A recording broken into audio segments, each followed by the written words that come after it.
Greetings and blessings. This is Unplug 'em. We're going to do another songwriter secret, and I anticipate that this one will be informative and enjoyable. And we want, first and foremost, to make sure that we're not demonizing or slanderizing, spreading any baseless rumors or gossip around about our artists. The artists of a community help to tell the tale of not just the times that they're in, but the community that they're in. And they serve a great purpose to culture. However, we all know, especially those of you who have seen the other Songwriter Secrets videos, we all know that the culture, or the cult you are, is under siege, and it has been under siege for some time. So what we will do in this video is I'm going to attempt to frame things a little bit differently, in respect to the fact that we are dealing with some very beloved artists. And I've been charged with, instead of doing the same old thing, speaking on Beyonce and Jay-Z and Lil Wayne, which I think some people do simply because of their high profile and their relevance today, I'm going to try to examine some things that aren't as well known, may not be as popular to say, but are no less true. And so in order to bring this to you the way that I thought it needed to be brought, with respect to the artist and what they go through, because they are under a lot of stress and duress, and some of them under mind control that causes them to be oppressed and depressed, and in the worst case scenarios, possessed. So I hope that when you hear this, you indeed are informed, but more than that, you're blessed. But first and foremost, we have to do the legality of the thing, because my first intent for having a presence on YouTube was to bring you the Songwriter Secret, which I had done a long and intricate documentary or audio documentary on. People said it sounded like a radio show. And, I played the music. Well, I got strikes for that. And, with all of the work that the Creator has allowed for me to present, which is sort of the book of my life that I had intended to write, I would hate to lose it all and start all over again because of legality. And so we're going to do this way, and we're going to see how it works. And to my brother Trey in the D, do what you do, because this may be taken away from you. Okay, so before it is, do what you do. And again, everything within the laws of the land, in accordance with the U.S. Copyright Law 17, USC Section 107, the Fair Use Act.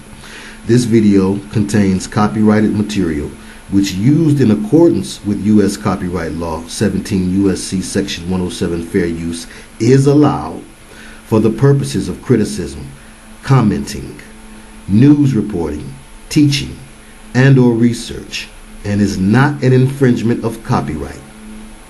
This is a non-profit educational video with the purpose of promoting social, political, and economic awareness.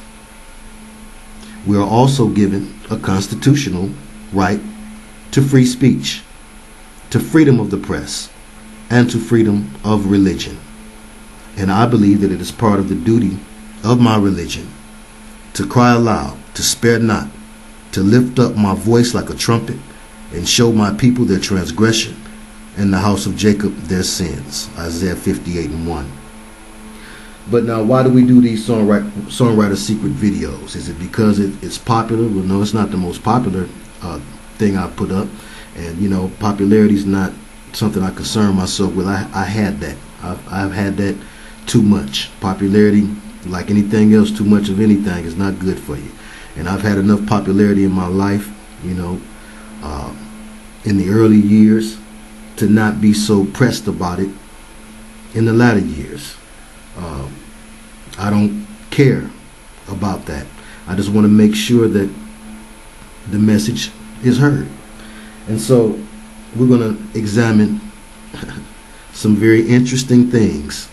And yes, we're going to be looking at a sister who is a beautiful sister, first and foremost. And you know how we view things. You know, don't talk about nothing that sound good, look good, or taste good, even if it's bad for your health in one way or the other. But the sister is fine with a Y, F-Y-N-E. Have mercy. And of course, we're talking about S-A-D-E. And we're going to look at not only her, but M-A-Z-E. And we're going to look at a few other songs along the way. But this is going to primarily focus upon what I believe that some artists would like to tell you, but they cannot say.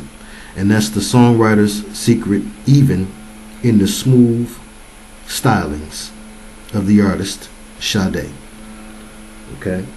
And like I would about one on Shaka Khan, I do feel some type of way. Because first and foremost, in a environment of synthesized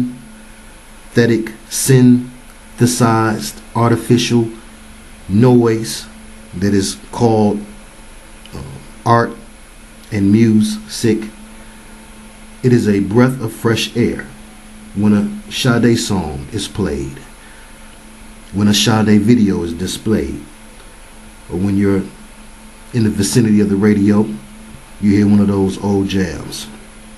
So let's get that out the way, because some people will have a blockage to hearing the songwriter's secret, which we all have the ability to have. He's no respecter of persons.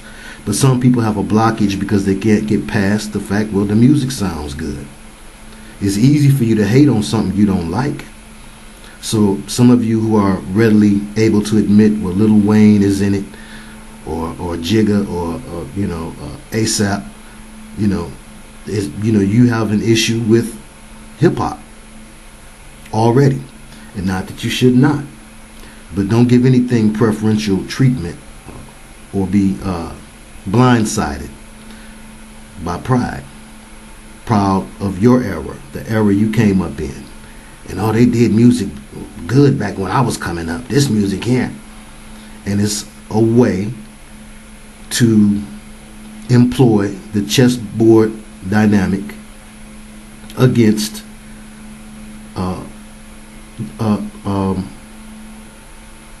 age groups. Again, it's always a separation tactic, a diversion created by causing two sides to oppose one another that should really get together. And that's, of course, the elders and the youth, the generational gap. It's another form of the black and white chessboard divide and conquer dynamic and tactic used and employed by those who want us all destroyed. Used and destroyed. Have mercy. So now, why do we do the songwriter's secret? And again, no copyright is claimed for any use of short or isolated portions of copyrighted material, and these will simply be pictures. And all of the pictures are available on Google, which I understand is partnered with YouTube, so there really should be no issues. Okay, I got all of these images from either Google Images or from YouTube, and none of them are my own images, and I do not claim that they are. And such alleged infringement is permissible under fair use principles as set forth in U.S. copyright law, Fair Use Clause, Section 107. All right, and again, this is not for profit. So let's look at a couple of things. All right.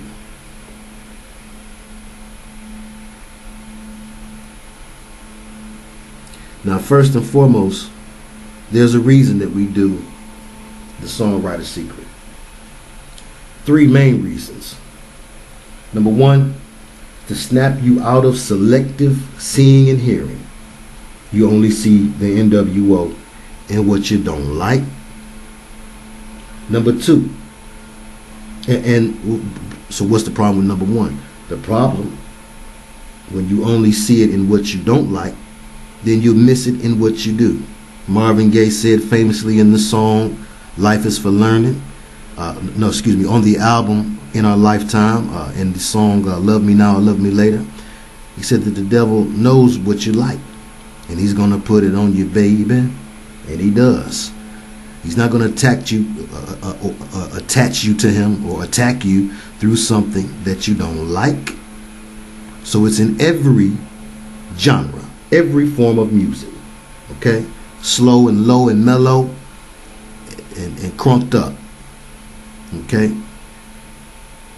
Number 2 is to see how all-encompassing the conspiracy really is. And yes, we know that, or it is my assertion, and again, this is my opinion, that Damon Wayans and his clan were used to help institute some forms of behavior modification and mind control. And one of them, along with the movie Conspiracy Theory with Mel Gibson, which helped to popularize the term conspiracy theory and conspiracist. One thing that the Damon Wayans character, who was a jailhouse student, in other words, he had learned certain things in the joint like brothers really do in real life. Not only did he disrespect all of those brothers, including Malcolm X, who we know by the time of his death had woken up to some things. He had become awake to some things that he was blindsided by because of his particular preferences and alliances. But the Damon Wayans character that would walk around with the mop in the prison and whatnot and say everything was a conspiracy was part of predictive programming, where they overstood, when I say they, you know who I'm talking about, that eventually there would come a time when something like the form of YouTube would exist, or the internet, and people would become more aware of things that they were once ignorant of, or just not having any knowledge. Because ignorance means that I'm in your face and you choose not to see me. That's ignoring me. Have mercy. And also we look at how far back it goes when we look at how all-encompassing the Songwriter Secret purpose and existence really is. You know, it's really about an all-encompassing attempt to take over all things by the use of pop culture and to present a Crowleyan, Keynesian, Alex Bailey, Aldous Huxley, George Orwellian style of life, and to cause you to incrementally accept it, to like it little by little. And it goes back, all this plan goes back before rap and rock as we know it today. And then last, this is to cause you, we hope, in doing these videos, to stop defaulting on your past due attention bill. It's time to pay attention to the world you are in. The Saturn. Brotherhoods. The brotherhoods of the snake, the brotherhoods of Cain, and all of their branches and derivatives have an agenda, and they push that agenda through artists, whether they're willing or unwilling. And we know many of them, as artists, only want to present their art, and they have no intention on getting into this thing. But like the mafia, like a gang, once you in it, you know, you got it blood in or blood out. And they don't let people go. They give them a hard time. in their personal lives. So, as you watch this, some questions are going to come, and they're common questions. They're questions I've been asked many times. I've been asked by other ministers. I've been asked by just other music lovers, people who call themselves music lovers and fans of good music. Because now we're looking at some good music, okay? We're not denying, no denial, that the music sounds good, okay? But if I bake you a cake with a cyanide tablet in it, have mercy. You might not deny that it tastes good, but it still is poisonous. Now, if someone drops that tablet in without my knowledge, okay, will you blame me if you get sick, if you're poisoned? So we don't want to blame the artists, because again, they don't get into this thing with the intent, most of them anyway, and especially back in these days that we're going to look at, they didn't get in with the intent of making some music to praise the enemy, the adversary, the god of the secret societies, who are very theistic. They may put up an atheistic front. They put up a front like they don't believe in no God by the way they act. But the way they act falls in alignment with the philosophy that is presented to them by way of demons, fallen angels, spirits, some portraying the ancestors, some coming in various forms, but by way of these spirit beings, these extra-dimensional entities and their peons, these artists are brought into a knowledge that they're supposed to share and spread to you. And many of them are deceived and do not have a clue. That's why it's called the songwriter's secret. The songwriter has to know up to a particular point. The songwriter himself can be deceived. Okay? He may have some underlying New Age or self as God issues and beliefs that, when translated to paper into song, will by default, inadvertently, still fall in line with the religion of the powers that be, these secret orders and these brotherhoods that really run things, the gangs that run things. So the question most commonly asked after people see this and they feel it and they begin to hear the secret, they say, well, do you stop listening? And can you still listen to music? I don't know. Do you? Can you? What will you do the next time you at the Walmart, the Super K or Save-A-Lot, and a Sade song comes on? You're going to run screaming down aisle 7 with your hands over your ears talking about, hear no evil, hear no evil. Scaring old ladies in there just trying to get some rubbing alcohol. You know your grandma used witch hazel. Have mercy. What about when your Aunt Doris invites you over for oxtails and your Uncle Redmond is in the back room sipping to the Isleys? What you going to do? What this is about making you do, or advising you to do, is to pay your past due attention bill. Pay attention. That's why they call it paying attention. You don't like to do it. Have mercy. So you can see what's going on in the world around you and come out of denial. Okay? When you hear the songs going on, you in them situations and places and spaces where you can't do nothing about it but just grin and bear it. No, I mean, I ain't saying go along to get along. I ain't saying start doing the WAP. Have mercy. But listen consciously when applicable. Just avoid the dreaded denial. Be in the world, not of the world. It says, learn not the ways of the heathen.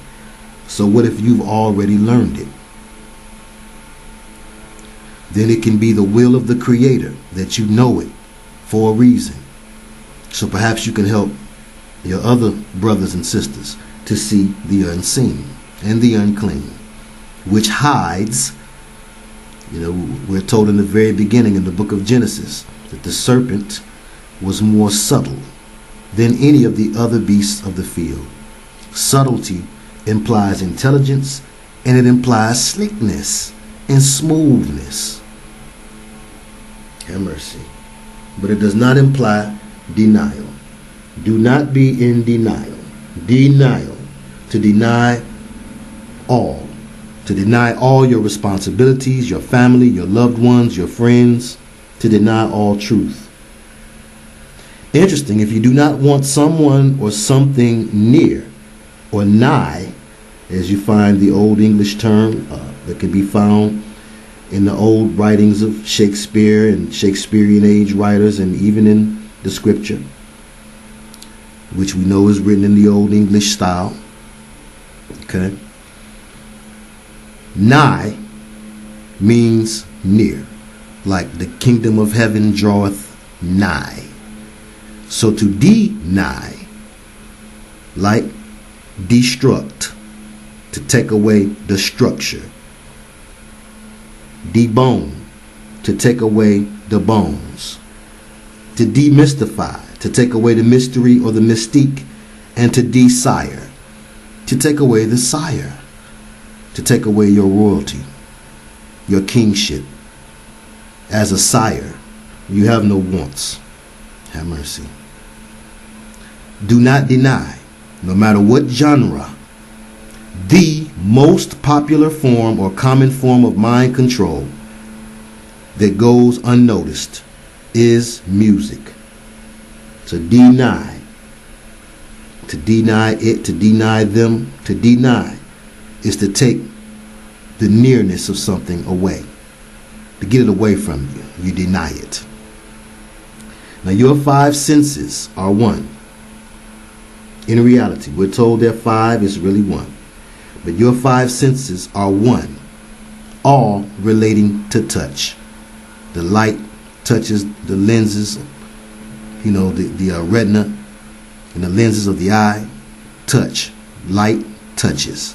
The sound waves touch the eardrum. Okay? The flavors, the herbs, the food touches the taste buds. That's an easy one. Okay? Of course, feeling. That's touch. Sight, sound, smell, and the aroma. It has to touch the receptacles in the nose. So it's all about touch or feel. So one of the more popular terms in the past few years, or going on almost 20 years now, has been I feel you. Your five senses are one. Touch or feel. You feel the music most. It is a form of aromancy or air magic that shapes your reality like no other and appeals to your five phases of touch and can cause you to recall forgotten moments. So now, with that out the way, let's look at Sade, which you shouldn't mind doing.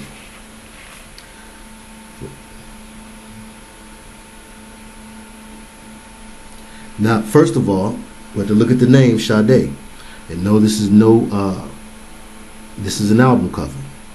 Okay? It's not a Sade album cover, but this is an album cover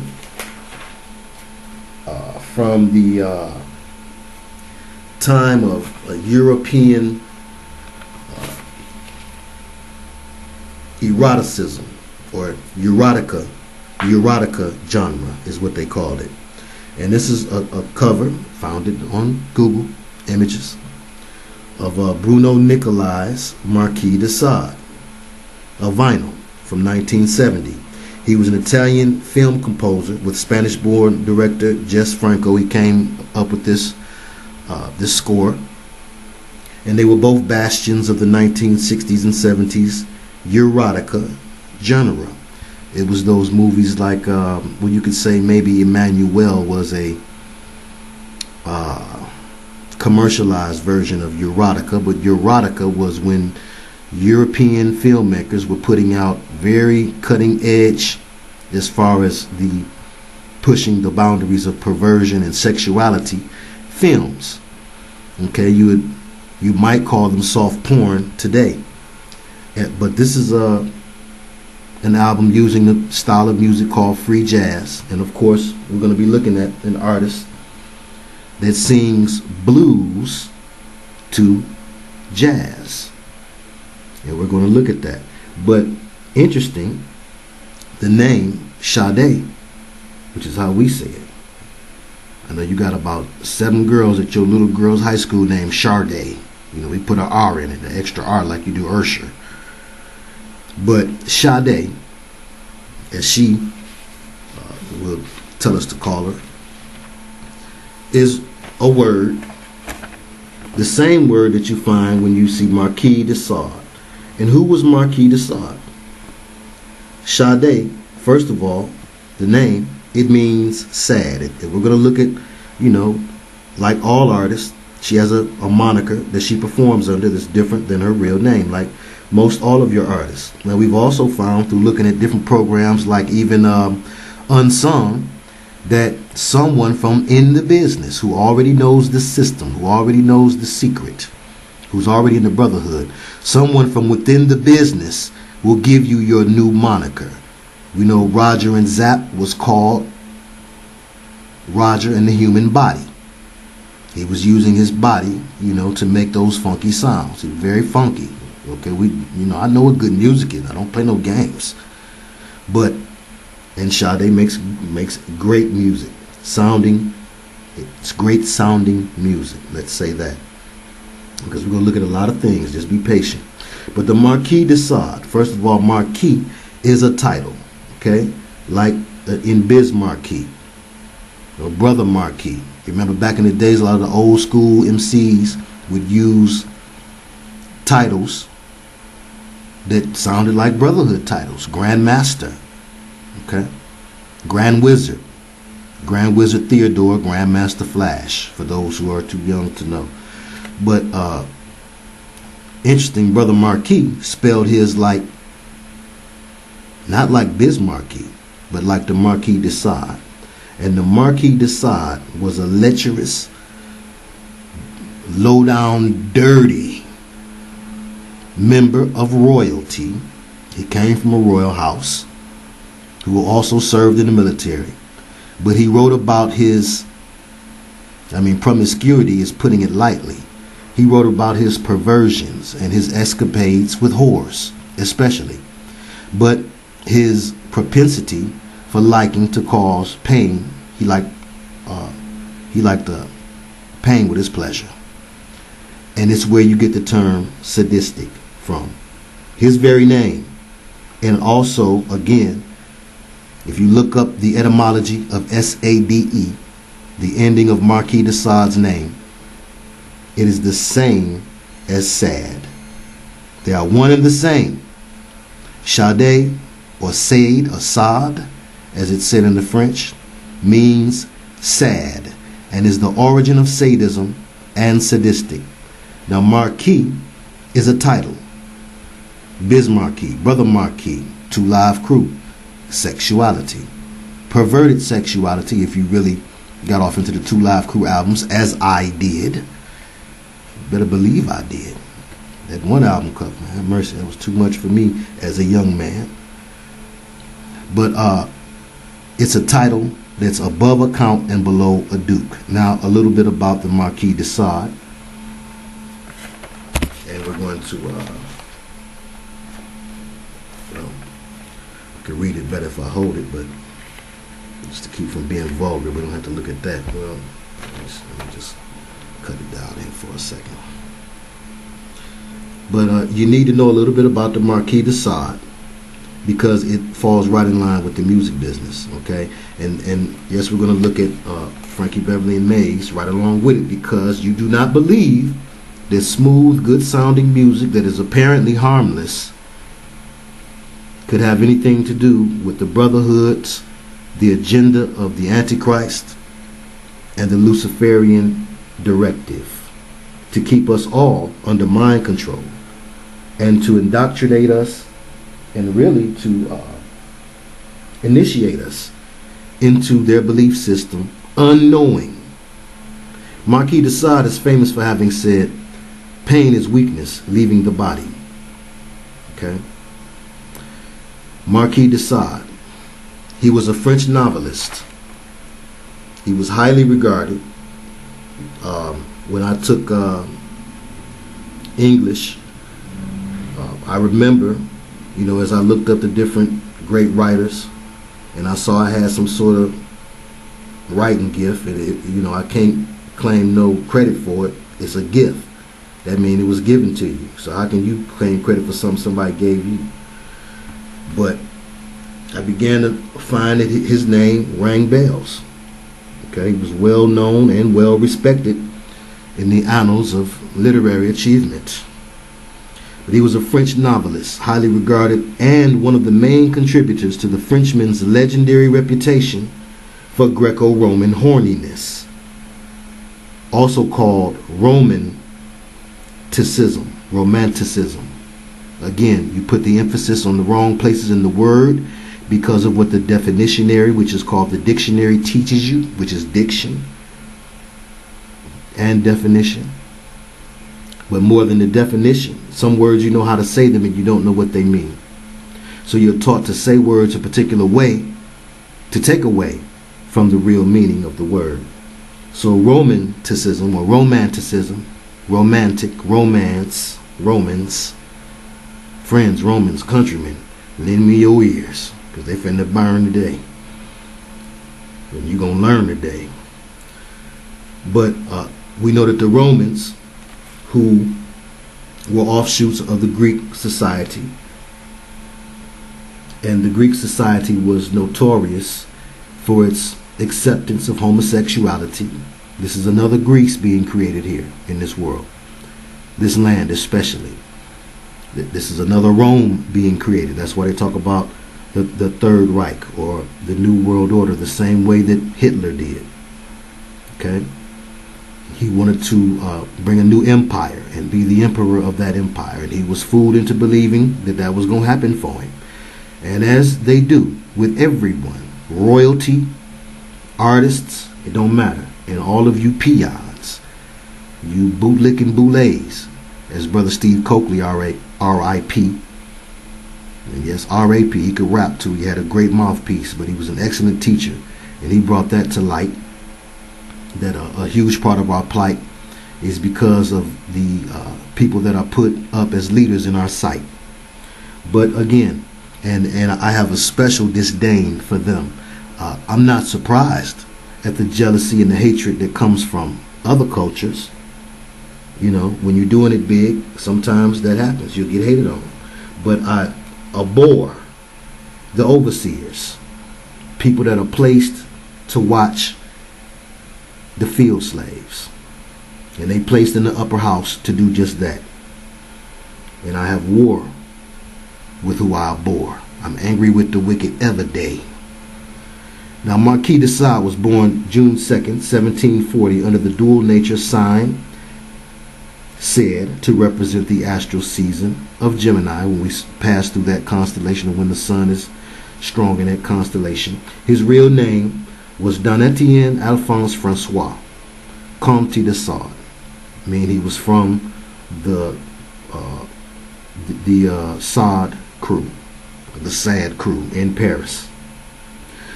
His perverse sexual preferences and erotic writings gave rise to the term sadism. Now, this is from the Encyclopedia Britannica, directly.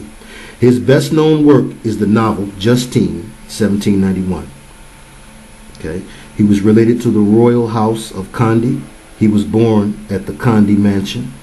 His father was a diplomat. His mother was a lady-in-waiting to the Princess de Condé.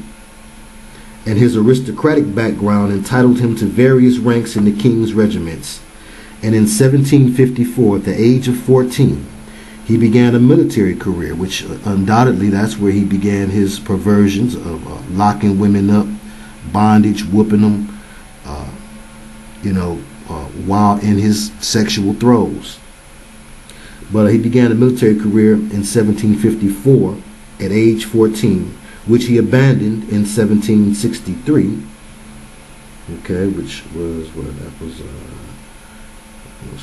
So he was 23 at the end of the famed 7 Years' War. In that year, he married the daughter of a high-ranking bourgeois family of the magistracy. Again, you say your majesty, magi.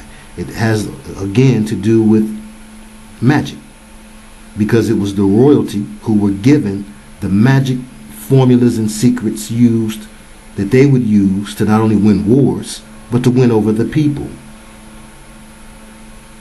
Hitler saw himself as a form of majesty, and he used magic. He even employed the tactics of a well-known German magician to get those particular hand movements and gestures down pat that are said to draw people's attention. And we know that that's also something that was used heavily in the MK Ultra program, and it still is, where you get the horn sign, the Manu Coronado, and the other signs, the OK sign, which is the 3/6 sign.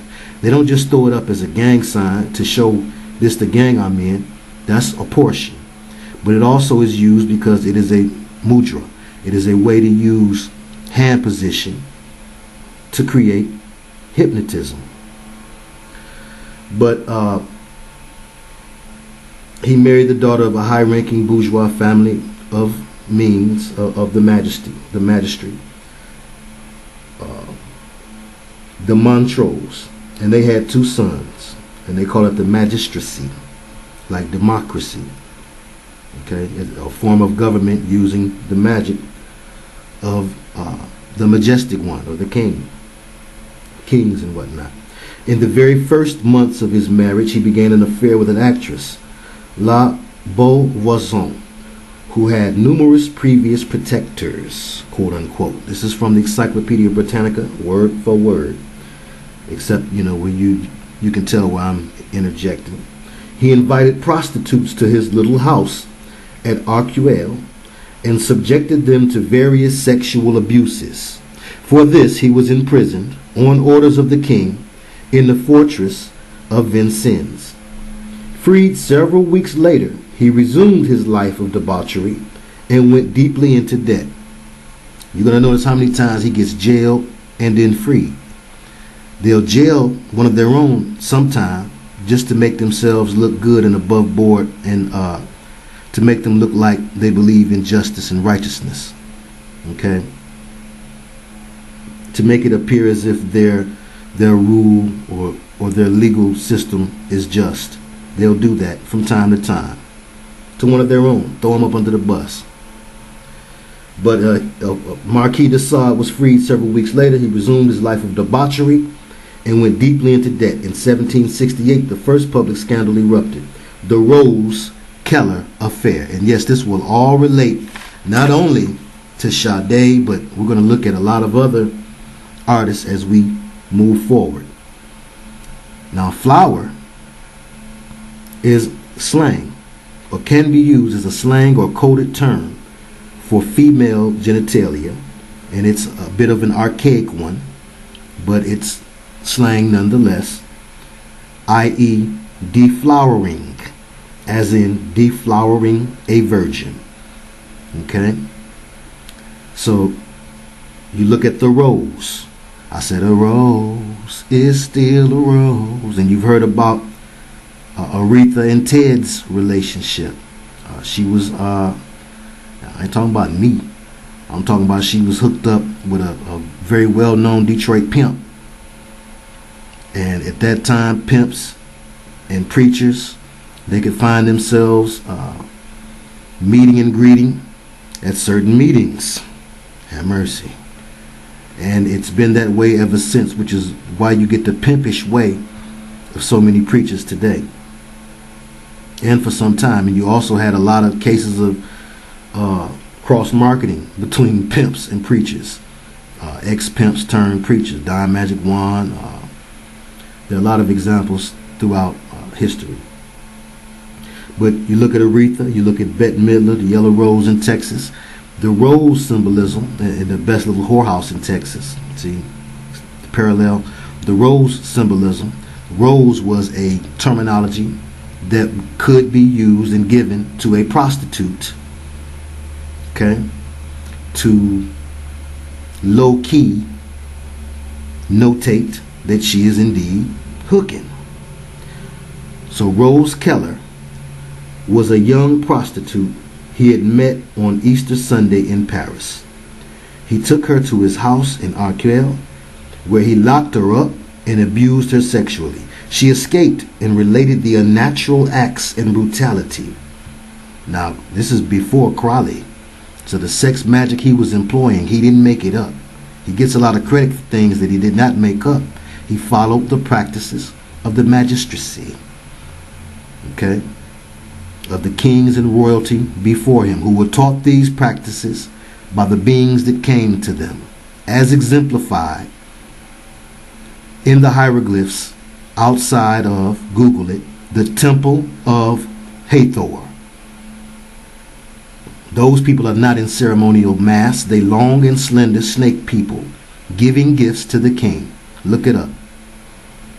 I don't have that picture in here. This would have been 4 hours. But trust me, we're gonna get to moving and grooving and looking through these pictures. But first, it has to be properly set up. Okay, and that's not because it's going to be hard to believe, but it's because, like anything, if it's hard as trig, you got to first have some geometry and some algebra. You dig? So he locked her up and abused her sexually. She escaped and related the unnatural acts and brutality to persons in the neighborhood and showed them her wounds. Marquis de Sade was sentenced to the fortress of Pierre-en-Sens, near Lyon, for his offenses. Another imprisoning. Okay? And again, you look at Jimmy Savile over there in the UK and his royal connections. Okay? After the release of Marquis de Sade, he retired to his chateau of Lacoste. In June 1772, when he was 32 years old, he went to Marseille to get some much needed money. Now, it doesn't say where he got it from. Again, he's a connected, made man, having brutal sex with prostitutes. So brutal that not only did he write about his exploits, they put out his writings. They're still known today, and as exemplified by the album cover I just showed you, okay, they are still revered. When you look up Marquis de Sade, you'll see some of the same things that Game Goofy Goobers say about Crowley. Well, he was misunderstood. He was just into exploring every aspect of his behavior and being truly and totally free. But your freedom is out of pocket when your freedom imposes on someone else's freedom. Correct? So there, while he was in Marseille, he engaged his male servant Latour to find him some prostitutes, upon whom the Marquis committed his usual excesses. Meanwhile, at his bidding, Latour engaged in sodomy with the Marquis de Sade. The young women helped themselves liberally to the Marquis's pillbox filled with candies that contained the aphrodisiac Spanish fly. Have mercy. So that ain't nothing new. You see that in the back of the comic books. Why was it in the back of the comic books if comic books are supposed to be for children? For the children. What up, darkness? When soon thereafter they suffered upset stomachs, they feared they had been poisoned. So de Sade and Latour fled to the estates of the King of Sardinia, who had them arrested. It's a setup, listen. The Parliament at Aix sentenced them to death by default, and on September 12, 1772, and I know I'm butchering this French, it's been a long time, executed them. So on September 12, 1772, Marquis de Sade and his boy toy slash hooker scout Latour were executed in effigy. You know what that means, right? They used something that looked like them. They executed a doll or something like that. And perhaps it was again to appease the people, make them think the king has done the right thing. After escaping from the fortress of Mirlons, de Sade took refuge in his chateau at Lacoste, rejoining his wife. Now he can keep going back to the crib after doing all the things that he did. See, prostitutes didn't have no rights back then any more than today. Whether they are prostitutes for the elite because they can sing and dance and perform. I don't just mean in the bedroom. See, back then, you know, it was hard out here for a hooker. You had to be more than just a good looker. You had to be able to entertain your company. That's where that term comes from. Did you know that? To entertain your company. Do I amuse you? Do I entertain you? Have mercy. But he rejoined his wife, who had to be in on it too, because she kept taking him back. She became his accomplice. There it is. She became his accomplice and shared his pleasures until the parents of the neighborhood boys and girls he had abducted, Crowleyan, Keynesian predecessor of being a predator. Okay? So he was a Crowleyan, Keynesian predecessor predator. The neighborhood boys and girls he had abducted complained to the crown prosecutor. Sade fled to Italy. How he can keep running? Accompanied by his sister-in-law, the Canoness de Launay, who had become his mistress. So now he's going with his wife's sister. He returned to Lacoste on November 4th, 1776. One incident followed another in an atmosphere of continual scandal. And on his return to Paris, called Gay Paris, the Marquis was arrested and sent to the dungeon of Vincennes on February 13th, 1977. Vincent.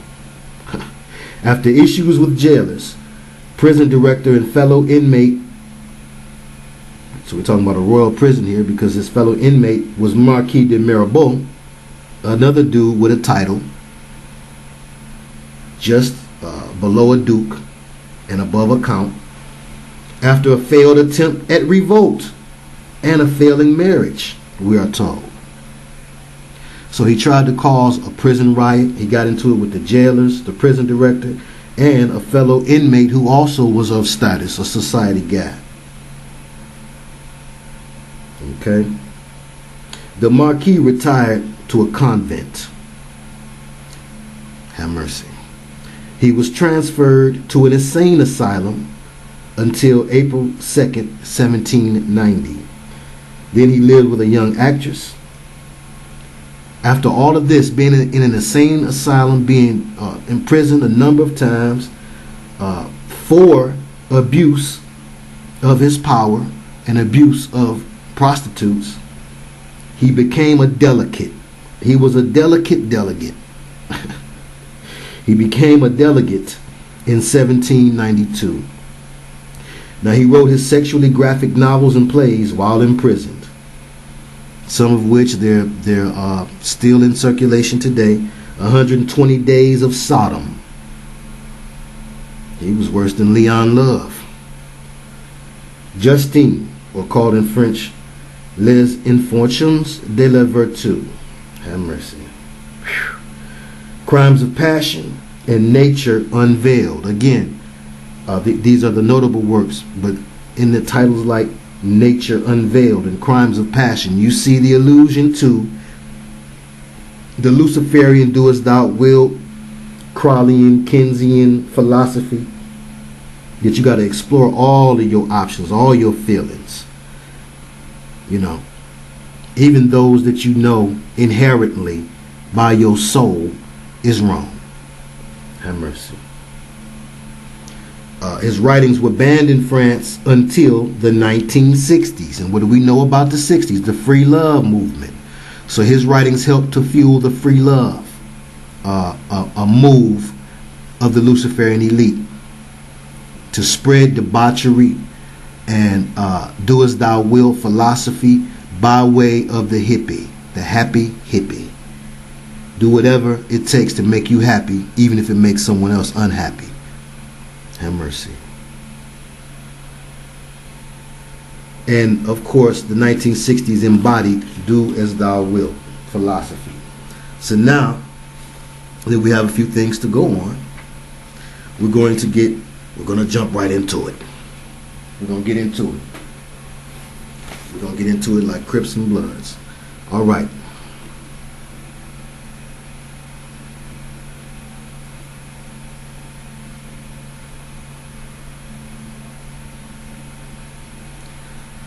Okay, we looked at the Marquis de Sade album cover. Now let's go into a couple of things before we get to Sade. Like, oh man, more? Yes, there's more. Trust me, you're gonna enjoy this because again, we love our good music, and we respect our artists. Now, should we love our good music? I mean, is music really something you should spend the currency of love on? Some of us spend too much love and time while walking and flying blind. But just some simple things here, looking at Maze, who makes real music, real instruments, excellent sounding music. But what jumped out at me, and always has, and it's in the background, superimposed in a ghost-like effect.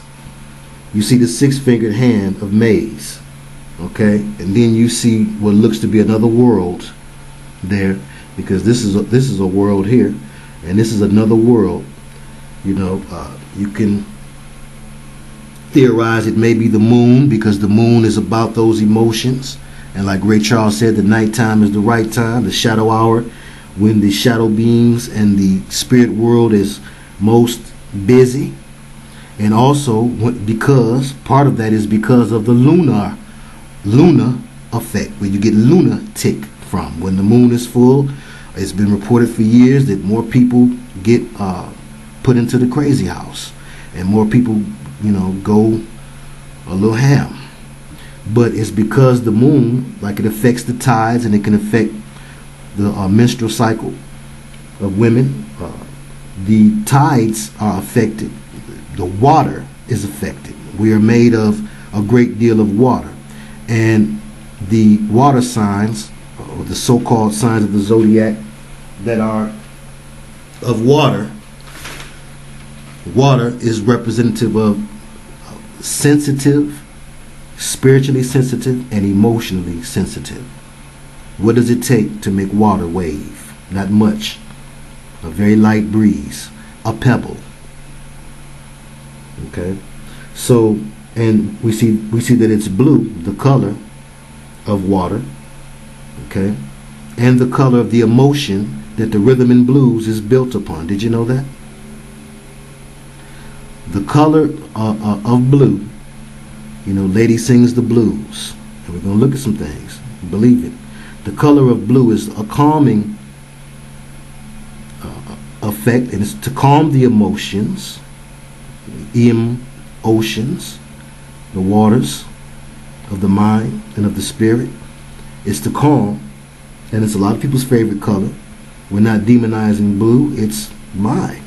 And I particularly like that particular shade of blue. I got some clothes that color. But it is about subduing you. Once you're so subdued and in such a mellow mood, they believe that you can then be oppressed after you're depressed. And once you're oppressed, you can be possessed. So the music is to lull you into a hypnotic state. A hypnotist does not hypnotize you with an annoying, craggy voice. Now, does he? Gilbert Gottfried would have a hard time trying to hypnotize somebody talking like that. And it's part of being subtle. The serpent was more subtle than any of the other beasts of the field. Subtlety has its place, as does turning up. It's the time you're supposed to turn up. And you should have righteous anger. There's a time and a place. But we know that one of the goals of the elite is to keep us all sit and sleep in our seat. And the mellow music has its place and its use in that agenda. Just like the hyped up music is supposed to get the young folks crunk to where they get to talking junk and somebody run and get the pump. Well, that's for the young. For the elders who might be inclined to go and speak to those youth and meet with those youth and meet minds with them, give them some advice so they don't be a game goofy goof. The elders are chilled. chilled out. Put them on ice. Okay? Keep them in that bluesy mood. Oftentimes, they thinking and drinking. Have mercy, which is not a good combination. But if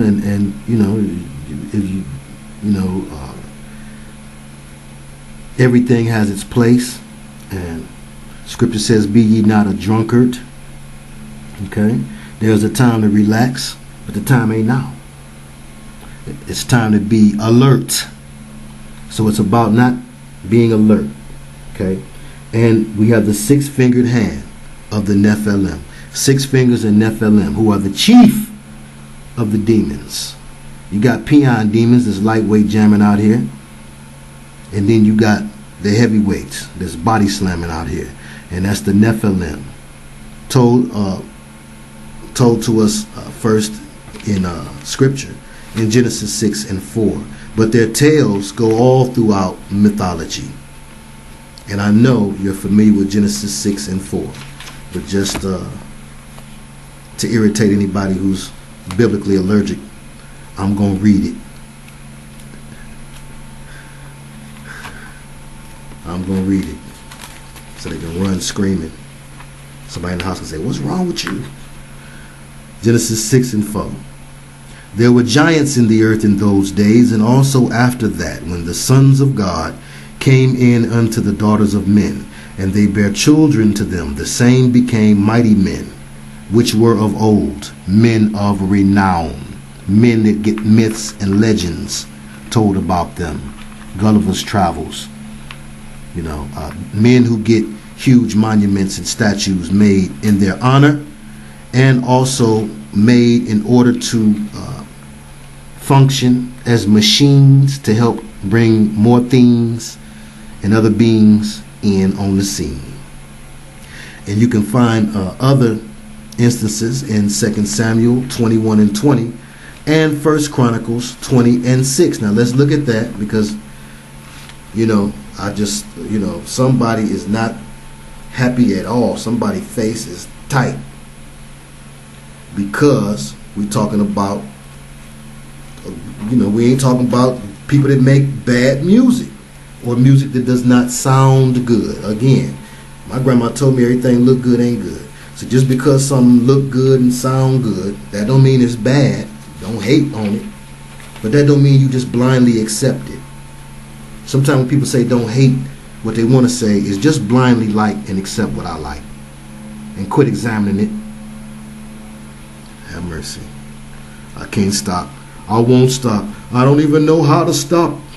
20 and 6. And yet again, this is 1 Chronicles 20 and 6. Get your Benadryl.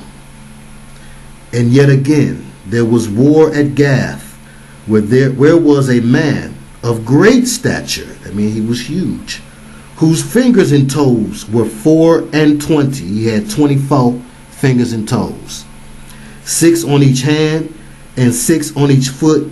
And he also was the son of the giant. 1 Chronicles 20 and 6. So Frankie Beverly read that and said, you know what, that'll make a good idea for a group. Hold on. I ain't through with you. I'll tell you when I'm through with you. But I got more to do with you. 2 Samuel 21 and 20. Let's look at that one. You should have had your Bible. Some of you just reverted to denial. How do I know that's in there? 2 Samuel 21 and 20. I ain't going to show you neither, because I'm ornery too. And there was yet a battle in Gath. So Gath was a place where they was at. Where there was a man of great stature that had on every hand 6 fingers, and on every foot 6 toes, 4 and 20 in number, 24. And he also was born to the giant. So, we have those examples, all right? Genesis 6 and 4, which, the giants, we know that was translated from the Hebrew word nephal. which means literally to fall. And it's the pluralizing of that word that gives us Nephilim or Nephilim. Okay? Have mercy. And yes, they were giant, but we're told for sure they had certain deformities.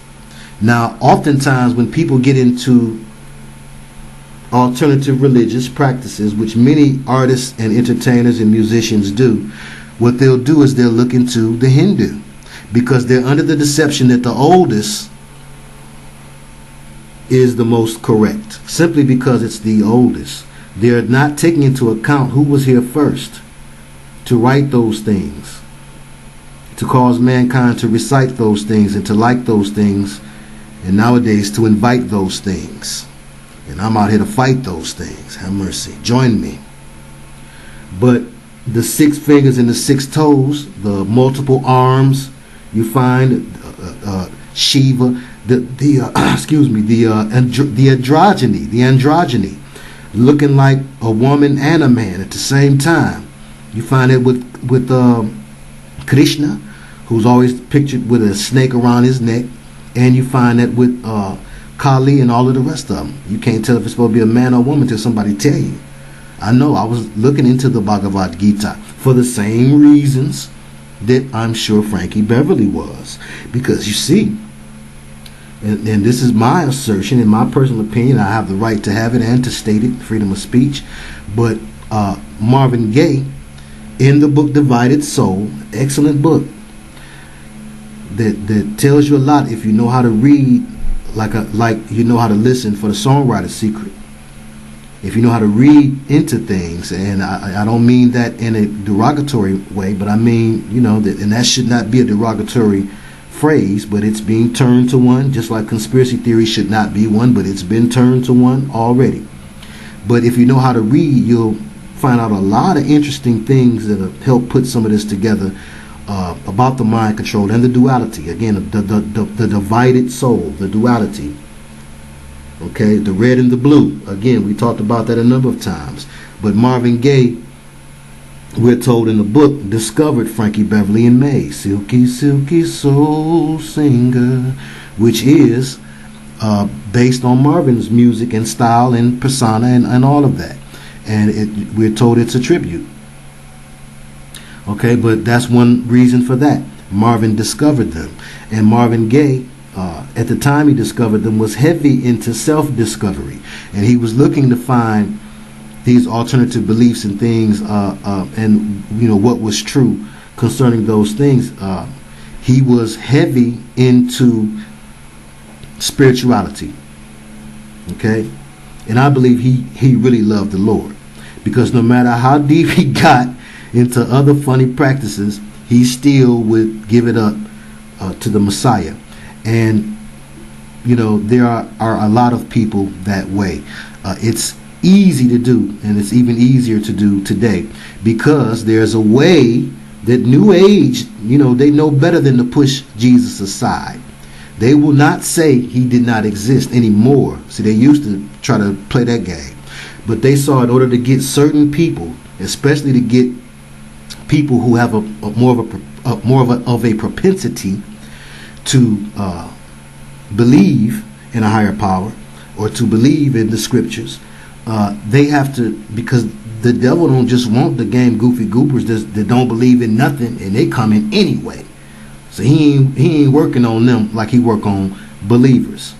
So for the believers, they have the very best deceivers, people who know how to intertwine the two, who know how to intermingle the truth of the Lord and Savior in the scripture with the lie of New Age and the Aquarian Age and the things that the fallen taught mankind in the beginning. That's why it's older. That's why it's in the older books. It was a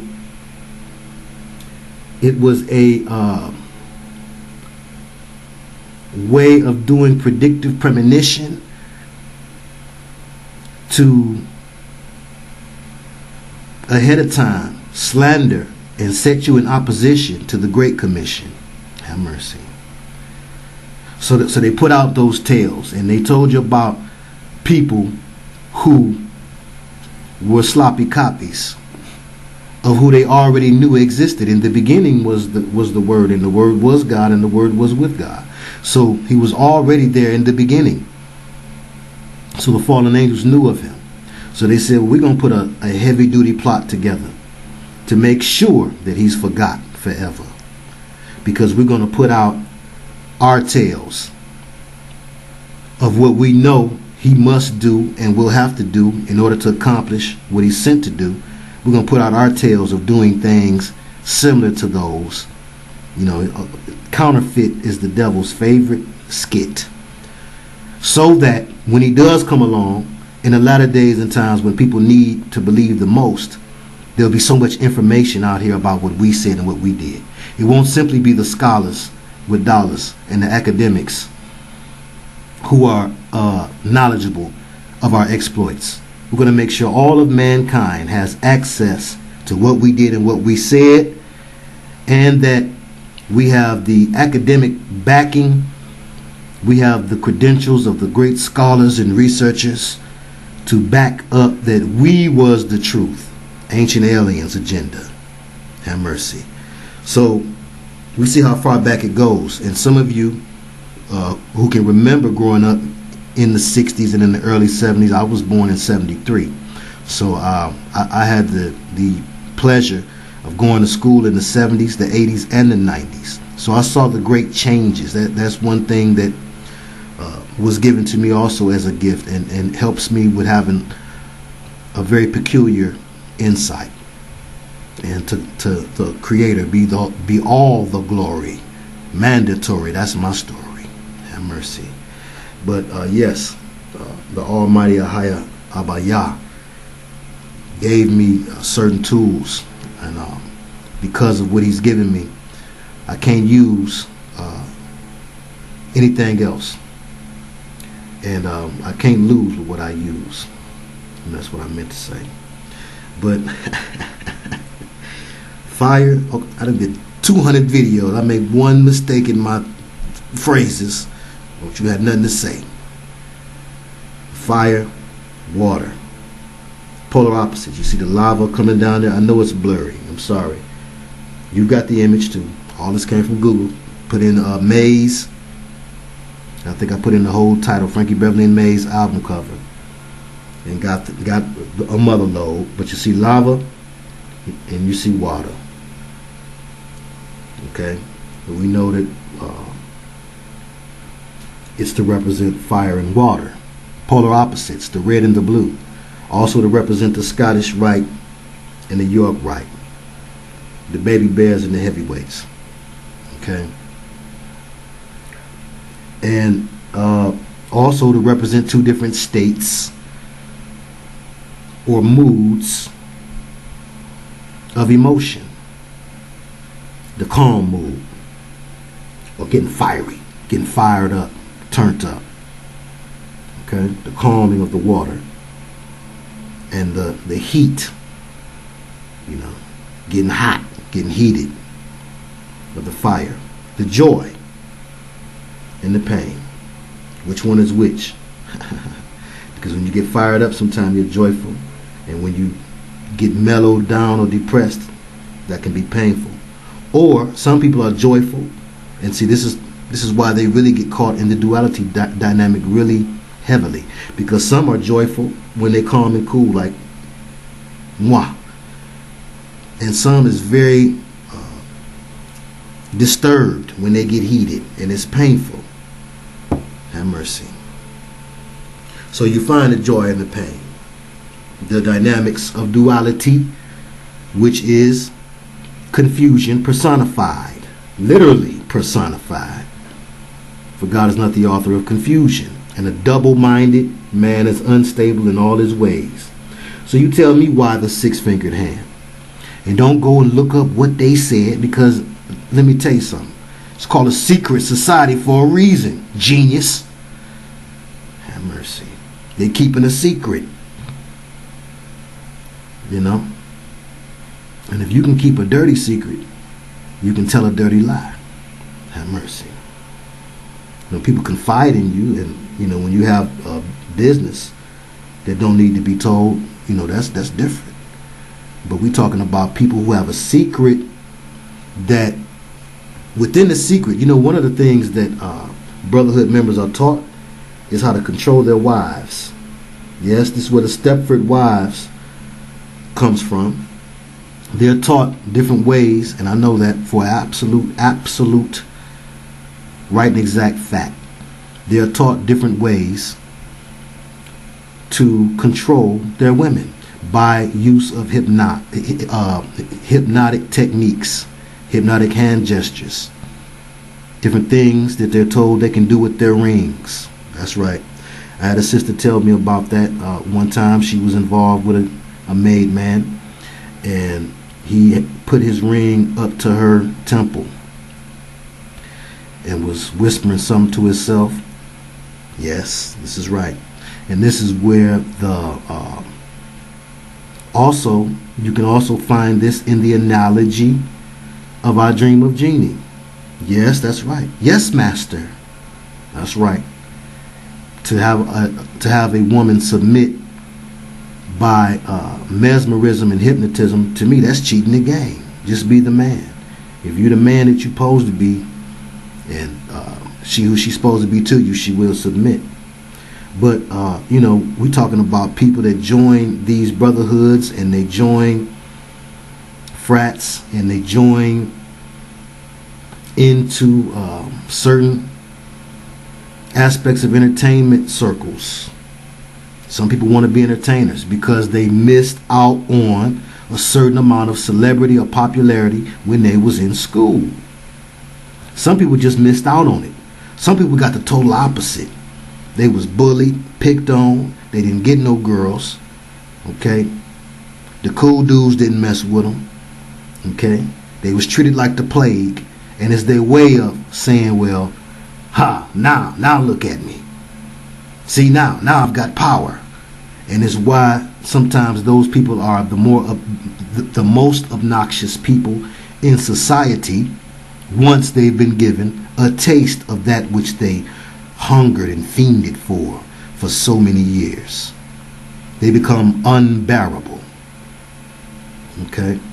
If you ever notice the bigger cops, with more of a physical presence, they don't have that self-esteem issue a lot of times that some people may have with the Napoleon complex. But you don't even have to be small in stature. If you're small in character, okay, and you need people to look up to you or to worship you or kiss your behind in order to feel good about yourself, then you make for a great candidate. And they, believe it or not, they psychologically profile all of those titles and all of those positions in society that I just spoke of.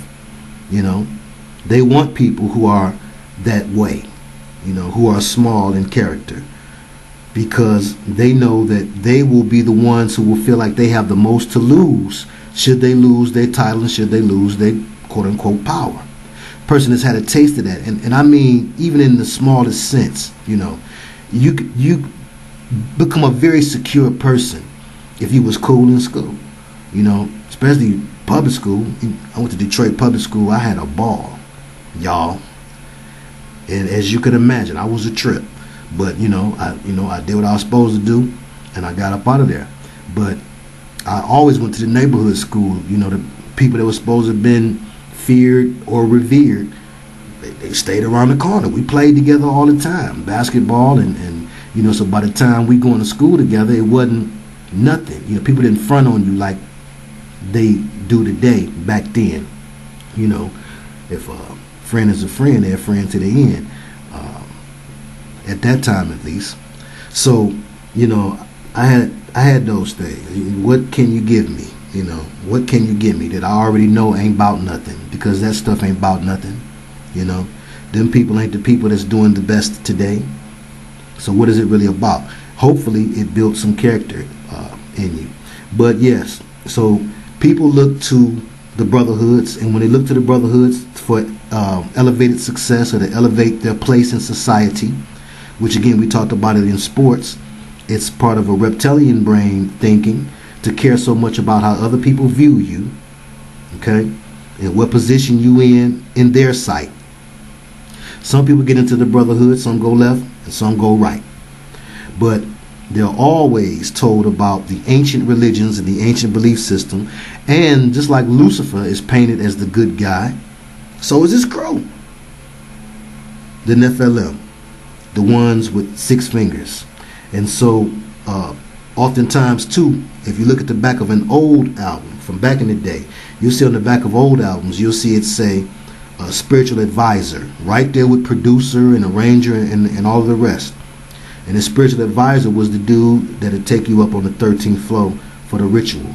And he will unlock the secrets of how to control individuals. And he will help you not only control your woman at home, you know, who may take to it and may not. That's why a lot of people, when they first get big, really cross that line, they ditch their old woman. Okay? Because she sees the changes, she senses the changes, and also she may not be willing to go through them same changes. And what they'll tell you, what they'll whisper in your ear and tell you, and I mean either the dude with the ring, whose finger you're wrapped around, like the police and Sting, they'll tell you, well, you know, we feel, you know, the spirits are telling us that she's not right for you. You know, she's really hating on you. She don't really want you to have a success. She'll be jealous of you, and she'll be jealous of the lifestyle that you lead. And they'll tell you this. Okay? The spirit realm will tell you this. It'll get a hold of your ego and won't let you go. Have mercy. But yes, again, you see the sun symbolism and the 7-fingered hand. Have mercy. And again, we're talking about the evidence of the presence of an extra dimensional being who, like the silver shadow of Atlantic Star, you're told is there to help to elevate your success. Okay?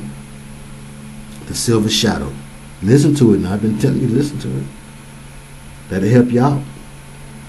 Even Stevie didn't like it. He said they sent him riding on a rocket, gave him a star, and about a half a mile from heaven, they dropped him back down to this cold, cold world. You wouldn't do that to a dog, he said.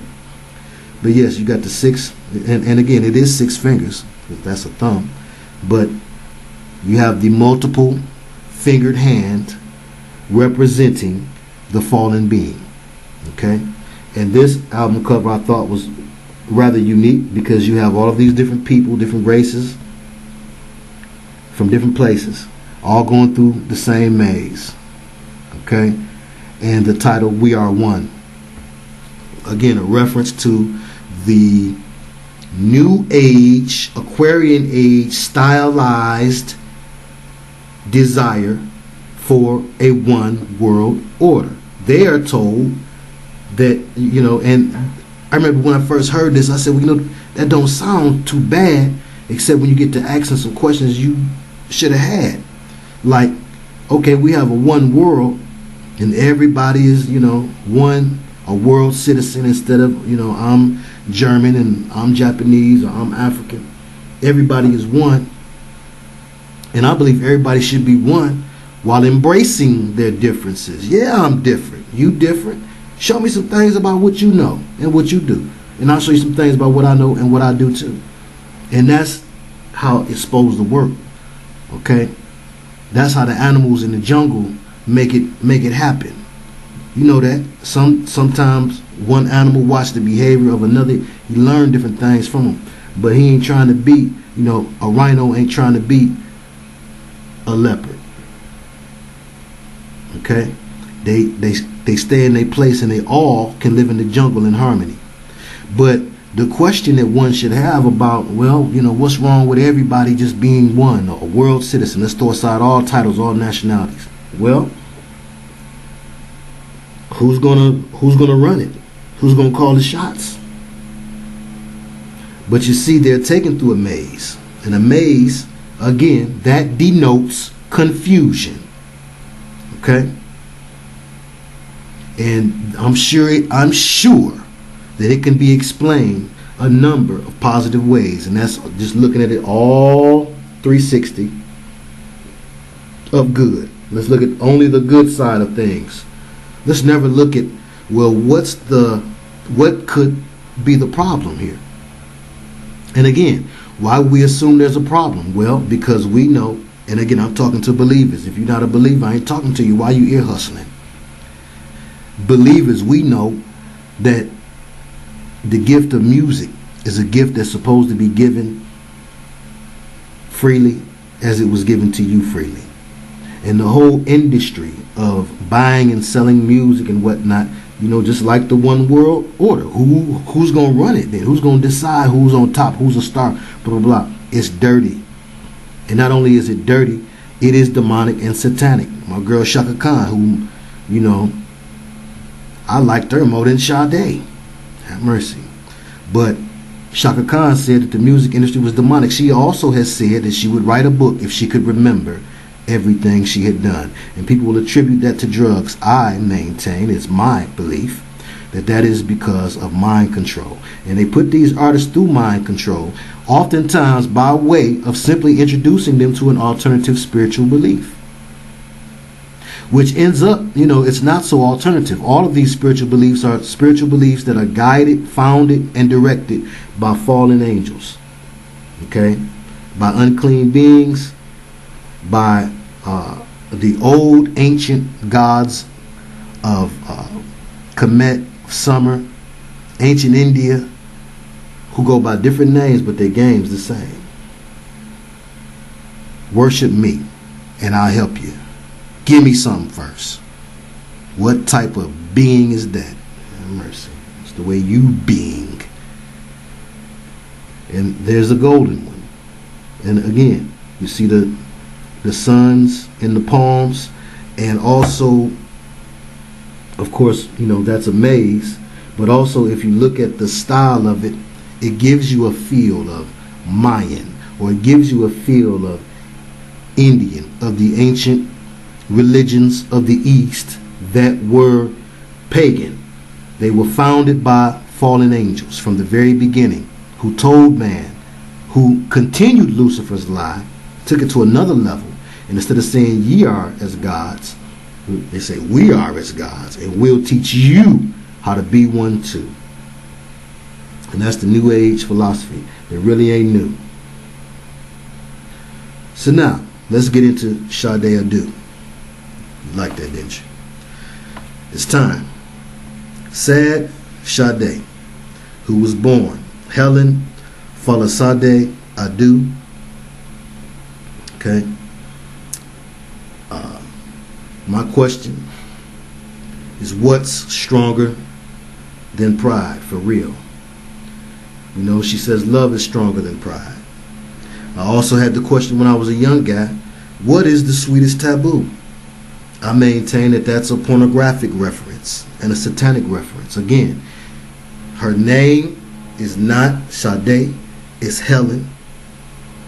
Her middle name is not Sade, it is Folashade, F-O-L-A-S-A-D-E. And her last name is A-D-U, Adu.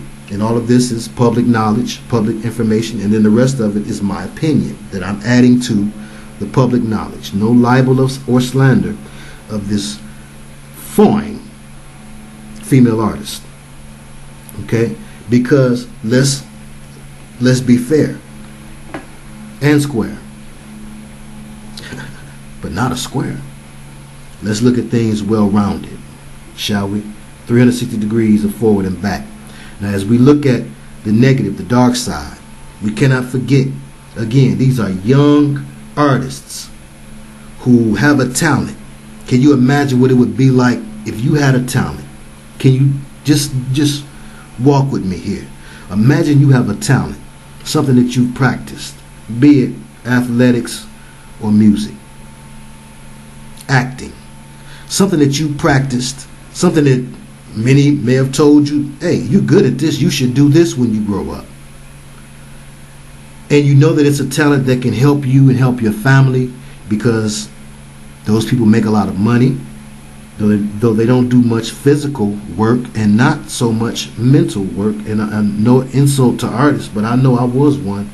I could sit down and write a rhyme, and a very complex rhyme, and I've never broken a sweat from writing a rhyme. I don't know, maybe you have, but I might take a few days on one that's really intricate, but I'm talking about when I was doing that as a regular part of my daily practice.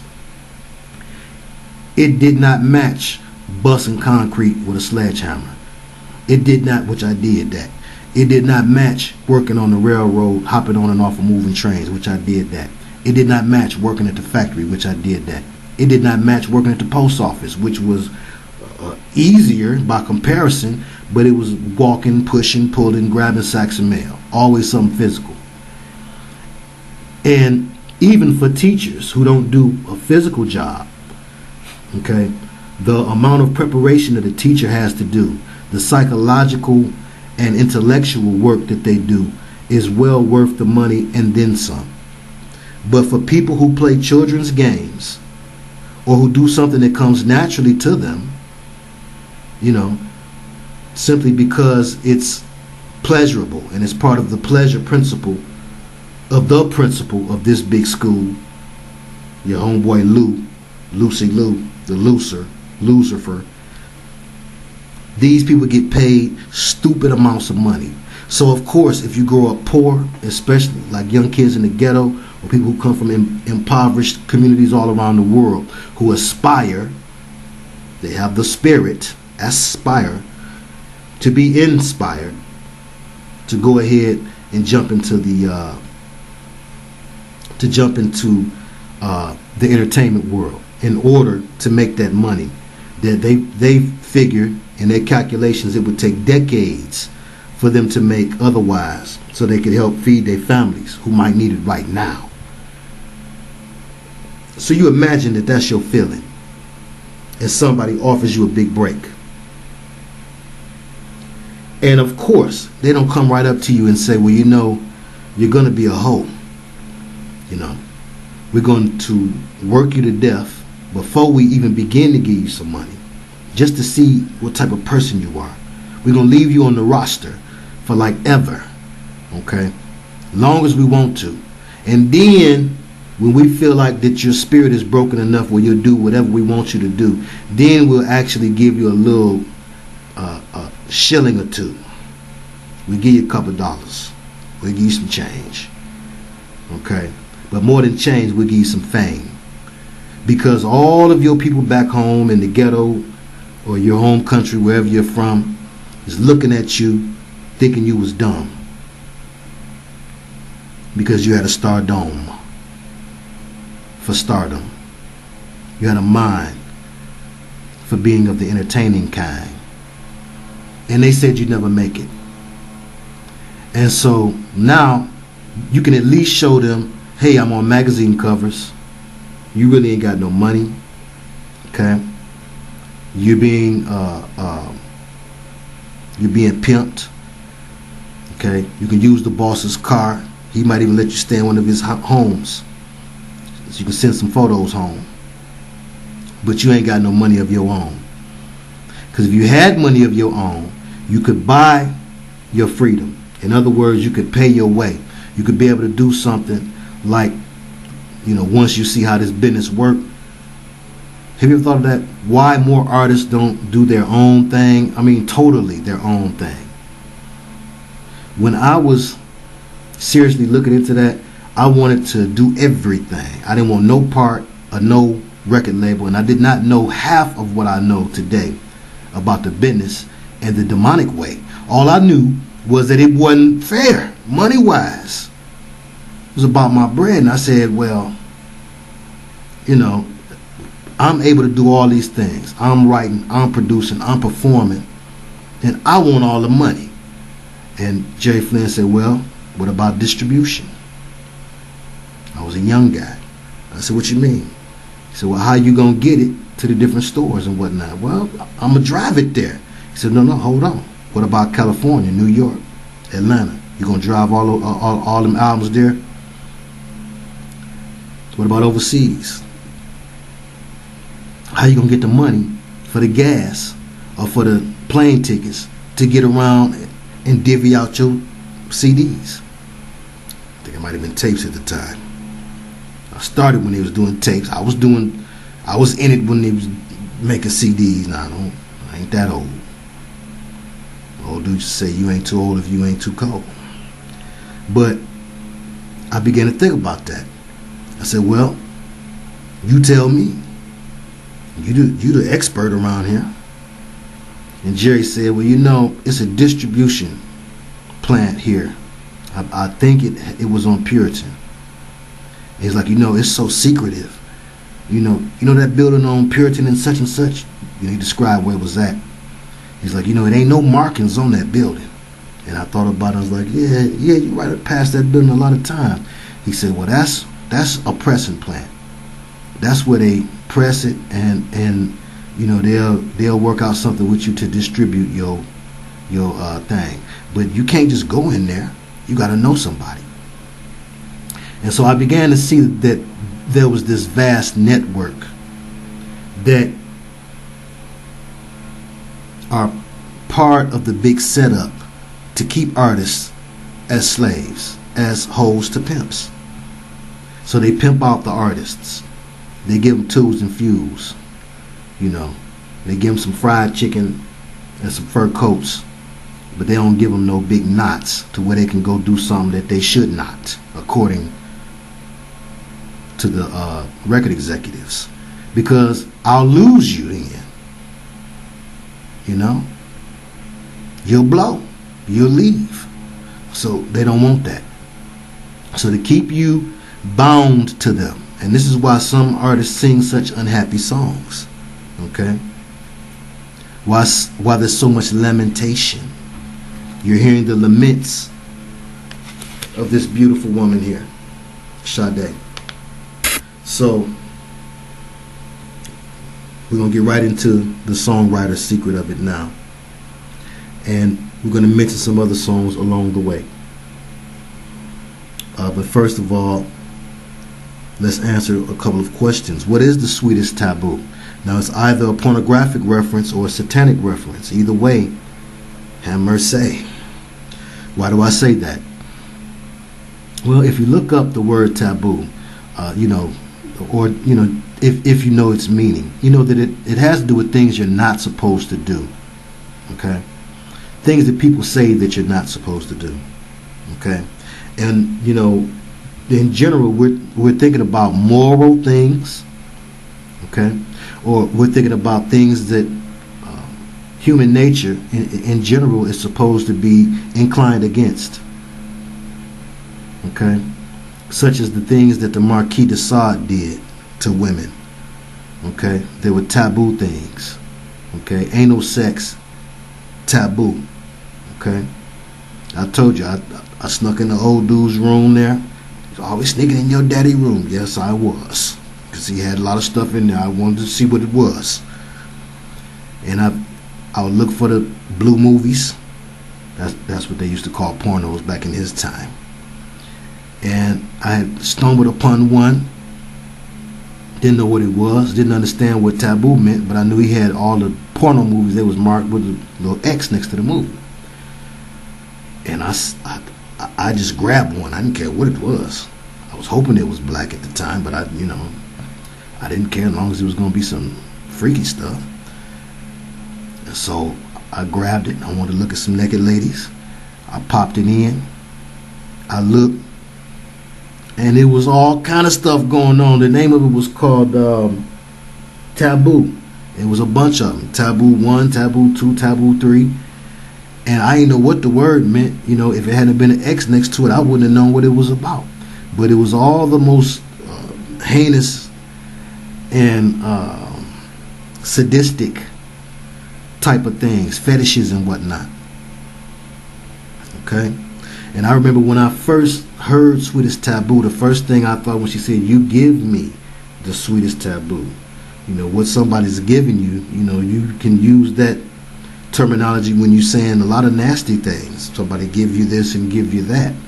But I also thought about, you know, now that I'm older, because I thought that when I was young, but now that I'm older, I know the duality that they deal with, the black and white chessboard, that symbolizes the duality, the many dual natured things that they have to endure. Okay, success and poverty, at the same time. Okay, being revered by the public and being looked down upon, spat on, urinated on, okay, beat on, played on by your pimp, by your label, by your boss. Prince wrote slave on his face about it. And I thought about the satanic reference of it. It is also taboo in society, and it really was back in the 80s, to say that you believe Lucifer is God. The secret wasn't out of what the brotherhoods believe like it is today, and largely because of the internet. Today, a lot of people, things that were secret for thousands of years, people can find out much more quickly and easily these days, and it's because of that. But I thought about that, and let's look into some things to go beyond speculation with that. But just a few things as we look at some more pictures of the lovely Sade and talented Sade, who makes music that is very sonically pleasing. So we're not talking down on the music. But what we want to do whenever we're looking at the songwriter's secret, and there's the rose, is we want to examine the lyrics that they jamming.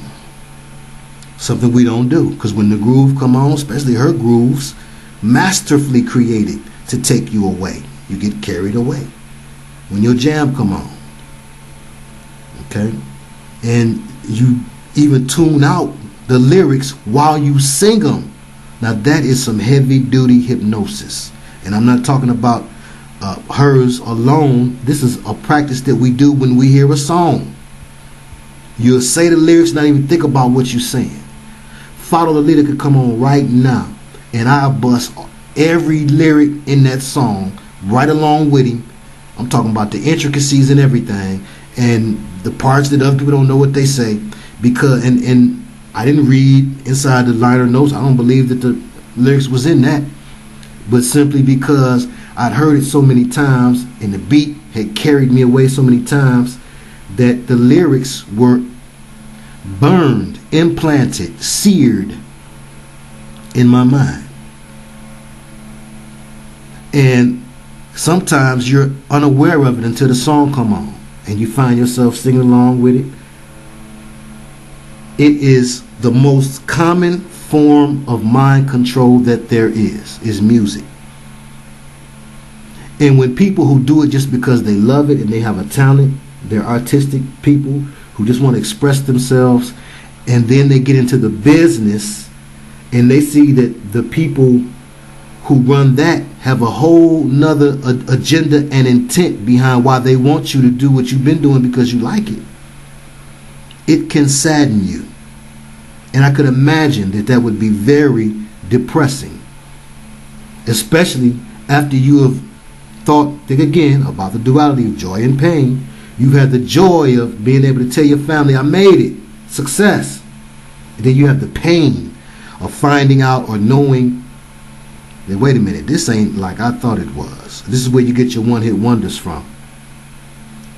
It's not that they didn't know how to, they didn't know how to make the first hit. Somebody guided them the whole way. They used to have A&Rs, artists and repertoire, who would give you everything. Your style, change your name, go get the producer for you, everything. They're hit makers. They make hits.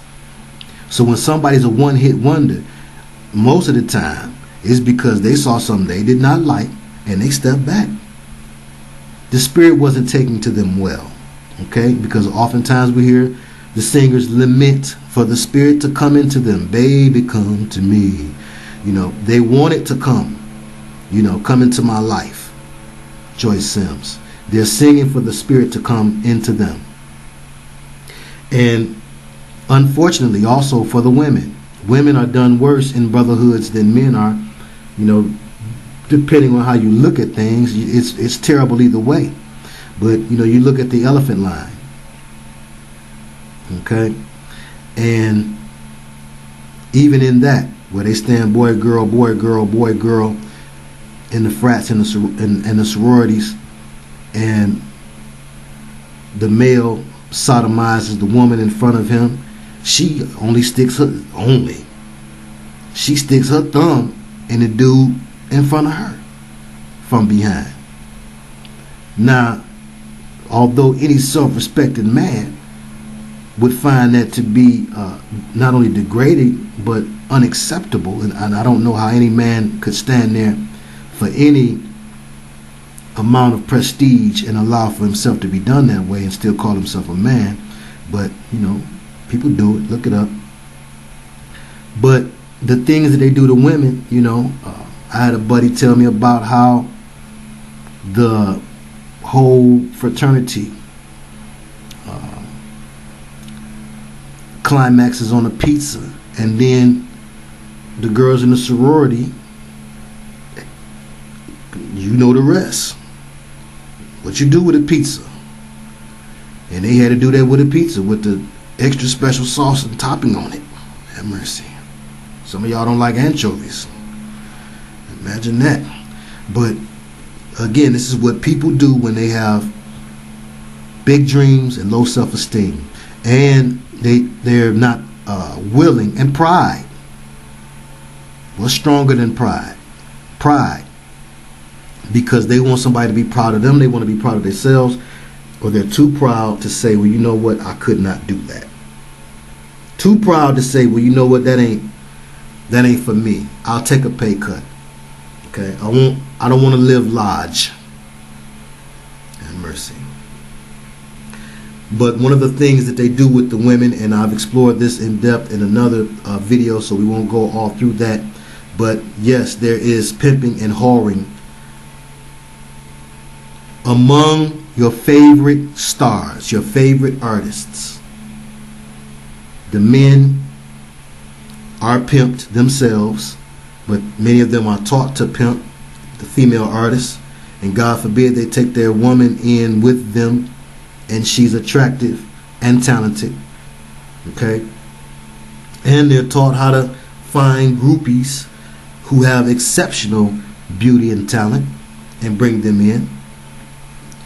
And they are not only, depending on the level of beauty and talent, Beyonce, royalty will deflower them and bed them. Have mercy. That's right. You think Beyonce going over there just because them sheikhs and amirs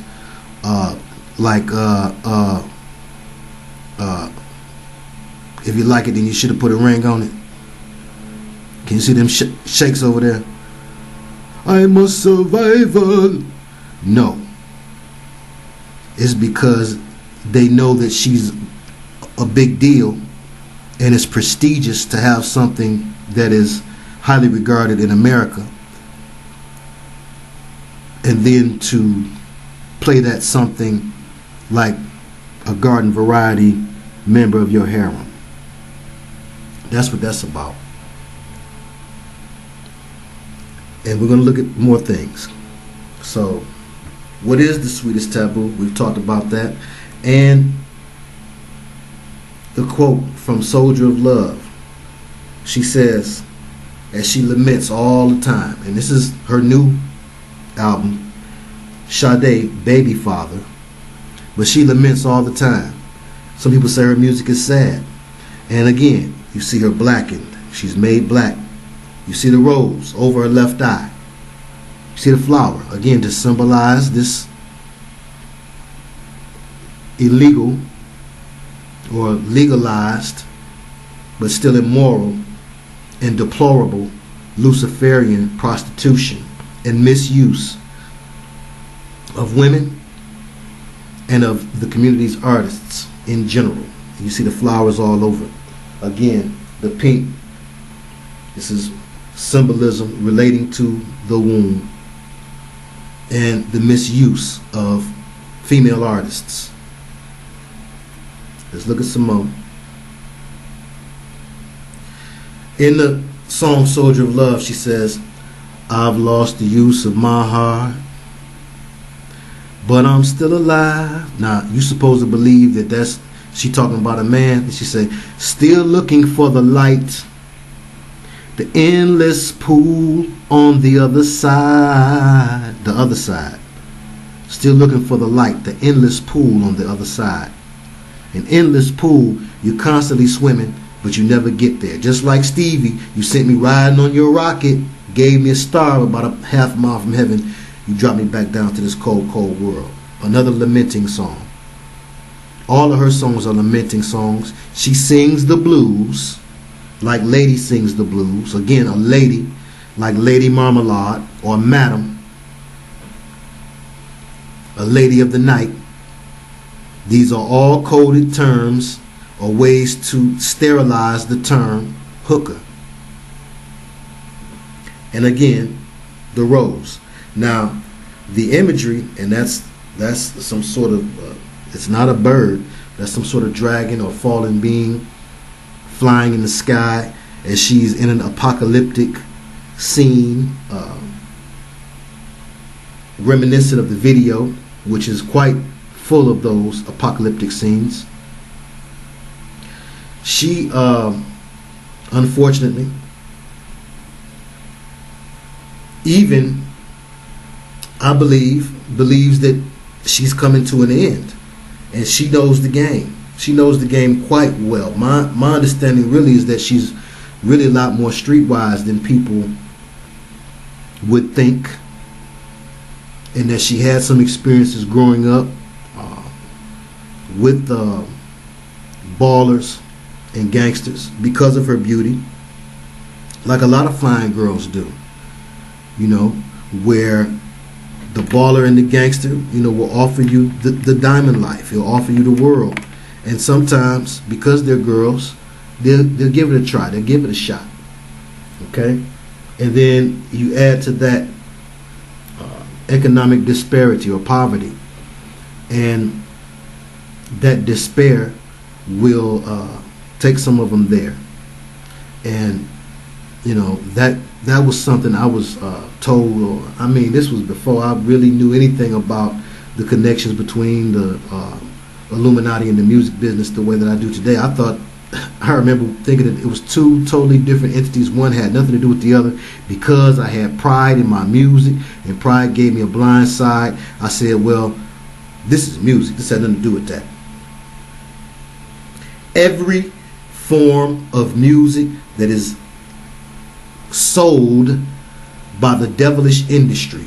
So you mean to tell me, Judge Joe Brown, that the devilish industry that's selling devilish Lil Wayne can turn around and sell you some Holy Mary Mary, and the same station they just got through playing Drake, right behind it they're gonna play Mary Mary, and they, you know, their opposition, no, their controlled opposition.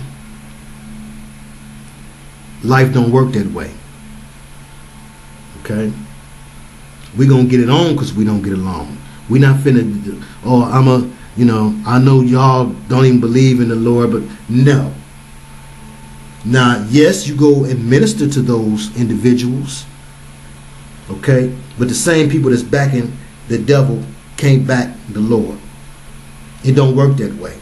What it is you acting like you down with the Lord. So gospel music too. And I implore you, if you watch this video all the way through, the same way we asking that you examine what you're jamming, whether it's old school R&B or jazz, also examine your gospel.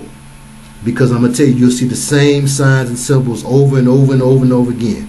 Lucifer might be a million years old, but guess what? He's a one-trick pony. He got one bag of tricks, if you will. There's only so many things in that bag. It's a trick bag for real. But once you know what's in the bag, you can pick it out no matter what style of music you're looking at. Okay? And I'm going to tell you something else. I can feel it.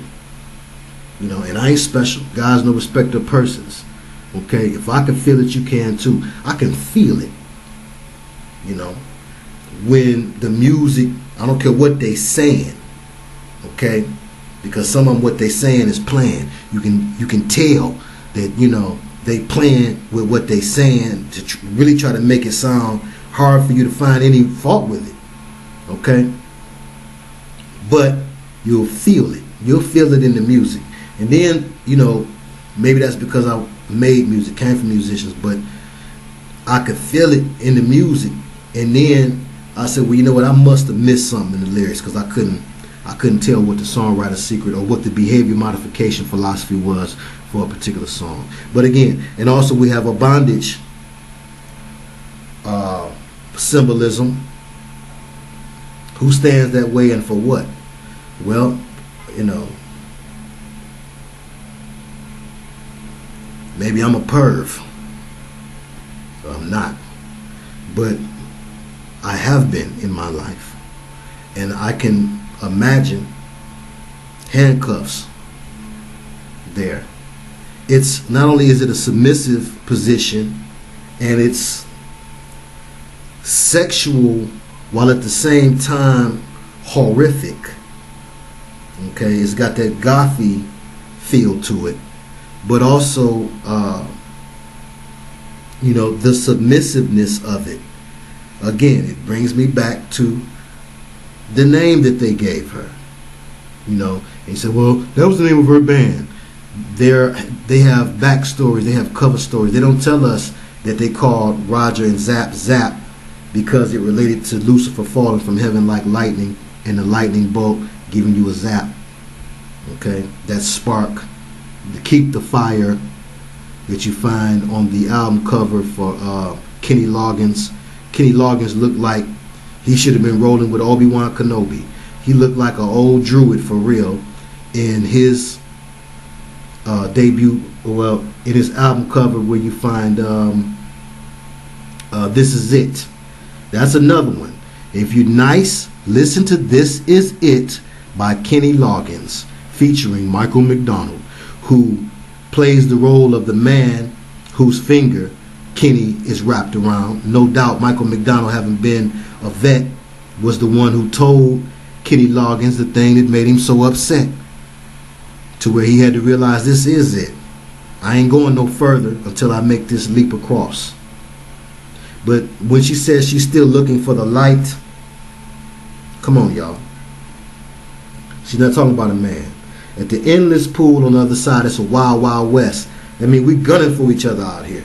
She's doing her best to stay alive. Okay? She says she's at the end of her faith and the end of her devotion. She almost where she don't believe it no more. You see what I'm saying? Now, we're going to look at a couple more lyrics. In Cherish the Day, she says, this is my prayer.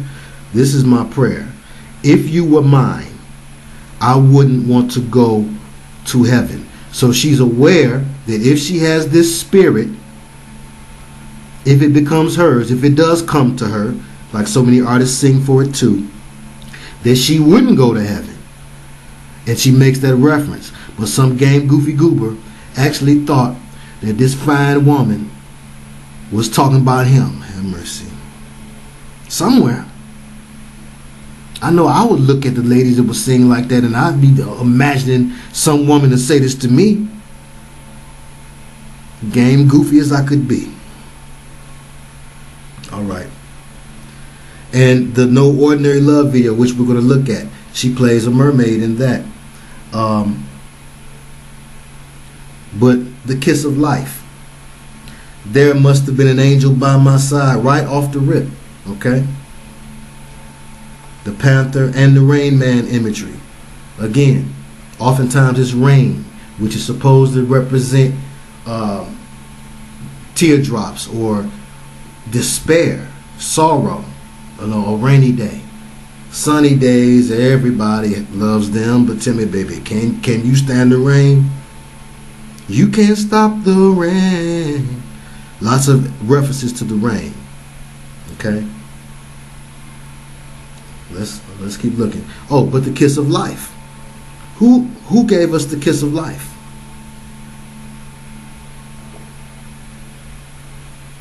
Well, we're supposed to believe that it was a man.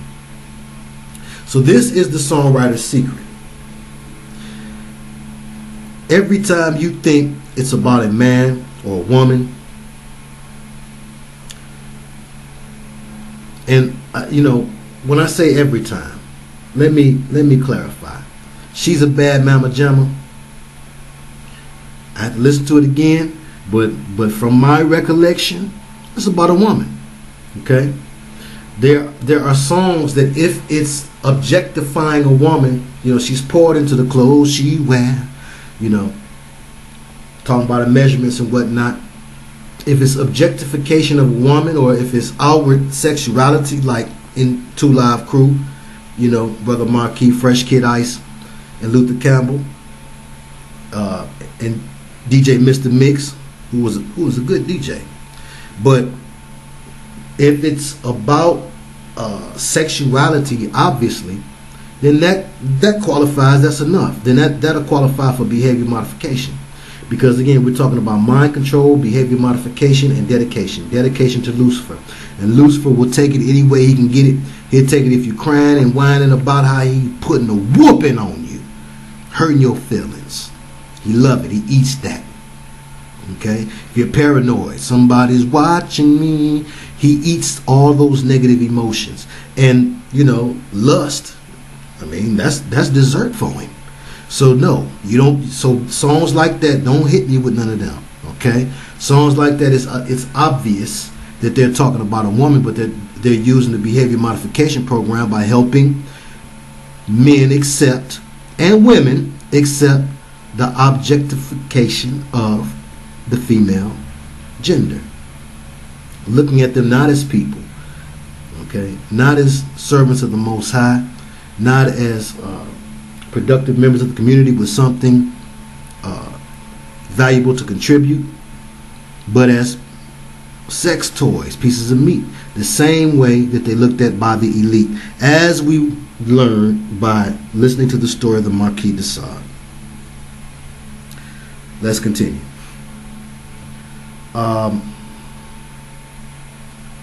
yes, the kiss of life was given to us we're told by Scripture, because again, one thing that Lucifer like for you to do is to disrespect the game, disrespect the Scripture, disrespect the name, disrespect what Christians believe on the low, with that other agenda up your sleeve. So the kiss of life, to tell a man, you gave me the kiss of life. And again, she's not telling the man that. So she's telling the spirit that what we're told in the Scripture, the Creator gives man, the Creator gives to his creation. She said, no, you gave it to me, because you gave me my shot. You inherited, you inhabited my body, okay, and helped me to write this song or sing this song or whatever the case may be. And so therefore you are the reason I live. You really have brought my life to me the way I wanted it to be. Okay? And of course in the No Ordinary Love video, which we will look at, and in the lyrics, we'll find a lot of interesting things, such as in the background when she's running down the street, you'll see the Hellraiser 3 on the marquee, and of course the siren / mermaid married to the game symbolism of it all. Right, mermaids and sirens both known for seducing men. So now you think that as a rose in the industry, you would not be used to seduce? Okay, it's kind of a Matahari thing too, where in Mind Control, we're told by Bryce Taylor and by Kathy O'Brien that they will use you with celebrities like they will with royalty or with heads of state. And so you make a good spy, because, and I think about that when I think about Gold Member and Beyonce going over there, and Rodman going over there the way he went with them little gay short men over there in Korea. But I think about Beyonce playing in Gold Member, and that yes, you can get a man to tell a lot of things if you know some of the secrets like those guys with those rings. Or we've programmed you with the ability or the knowledge to hypnotize just as you've been hypnotized. And then you give this sheikh or this emir a little piece too. Have mercy. So it's the seduction thing. Not only being seduced, okay, but seducing others. And the kiss of life, we notice the red tint. I don't know if it's showing up so well, but it's quite red. And, you know, did she receive the kiss of life and then move up from the blue house to the red house? Let's continue. That's my speculation. I noticed the pyramid imagery there with the eye in the middle. That's awful slick. Which, of course, you know, is supposed to be one, but that is a slick side way. Again, they do a lot of slick side stuff. Okay? The pyramid, the eye at the top. We know it's a Roman numeral, or because these look like ones, don't they? But it's supposed to be the Roman numeral, which is the letter I. Don't play no games.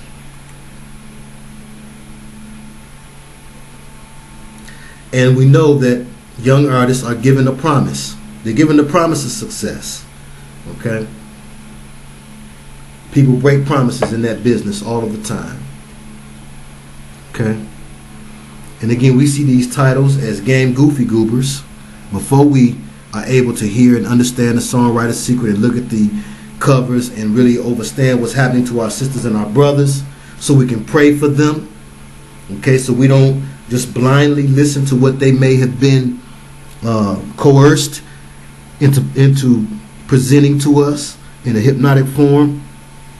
Some of them are good people and have remorse and would love to know that although they're unable to say it,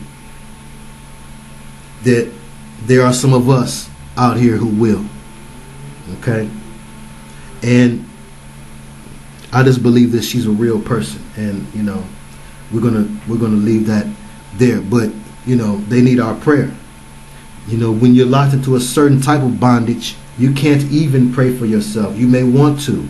You've heard many artists crying out in interviews. Yes, crying out in one way or another. When they reveal themselves, you know, there's part of the satanic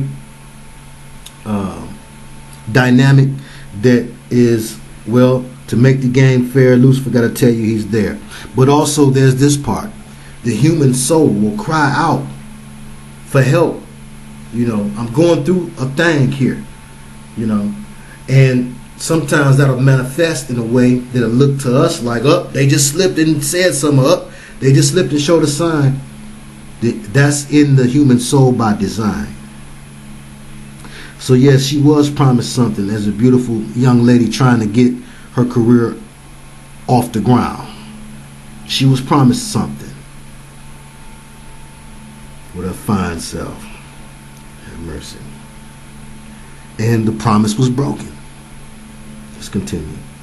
Which brings us to the King of Sorrow. Who is the King of Sorrow? In reality, we know sometimes there's this type of duality.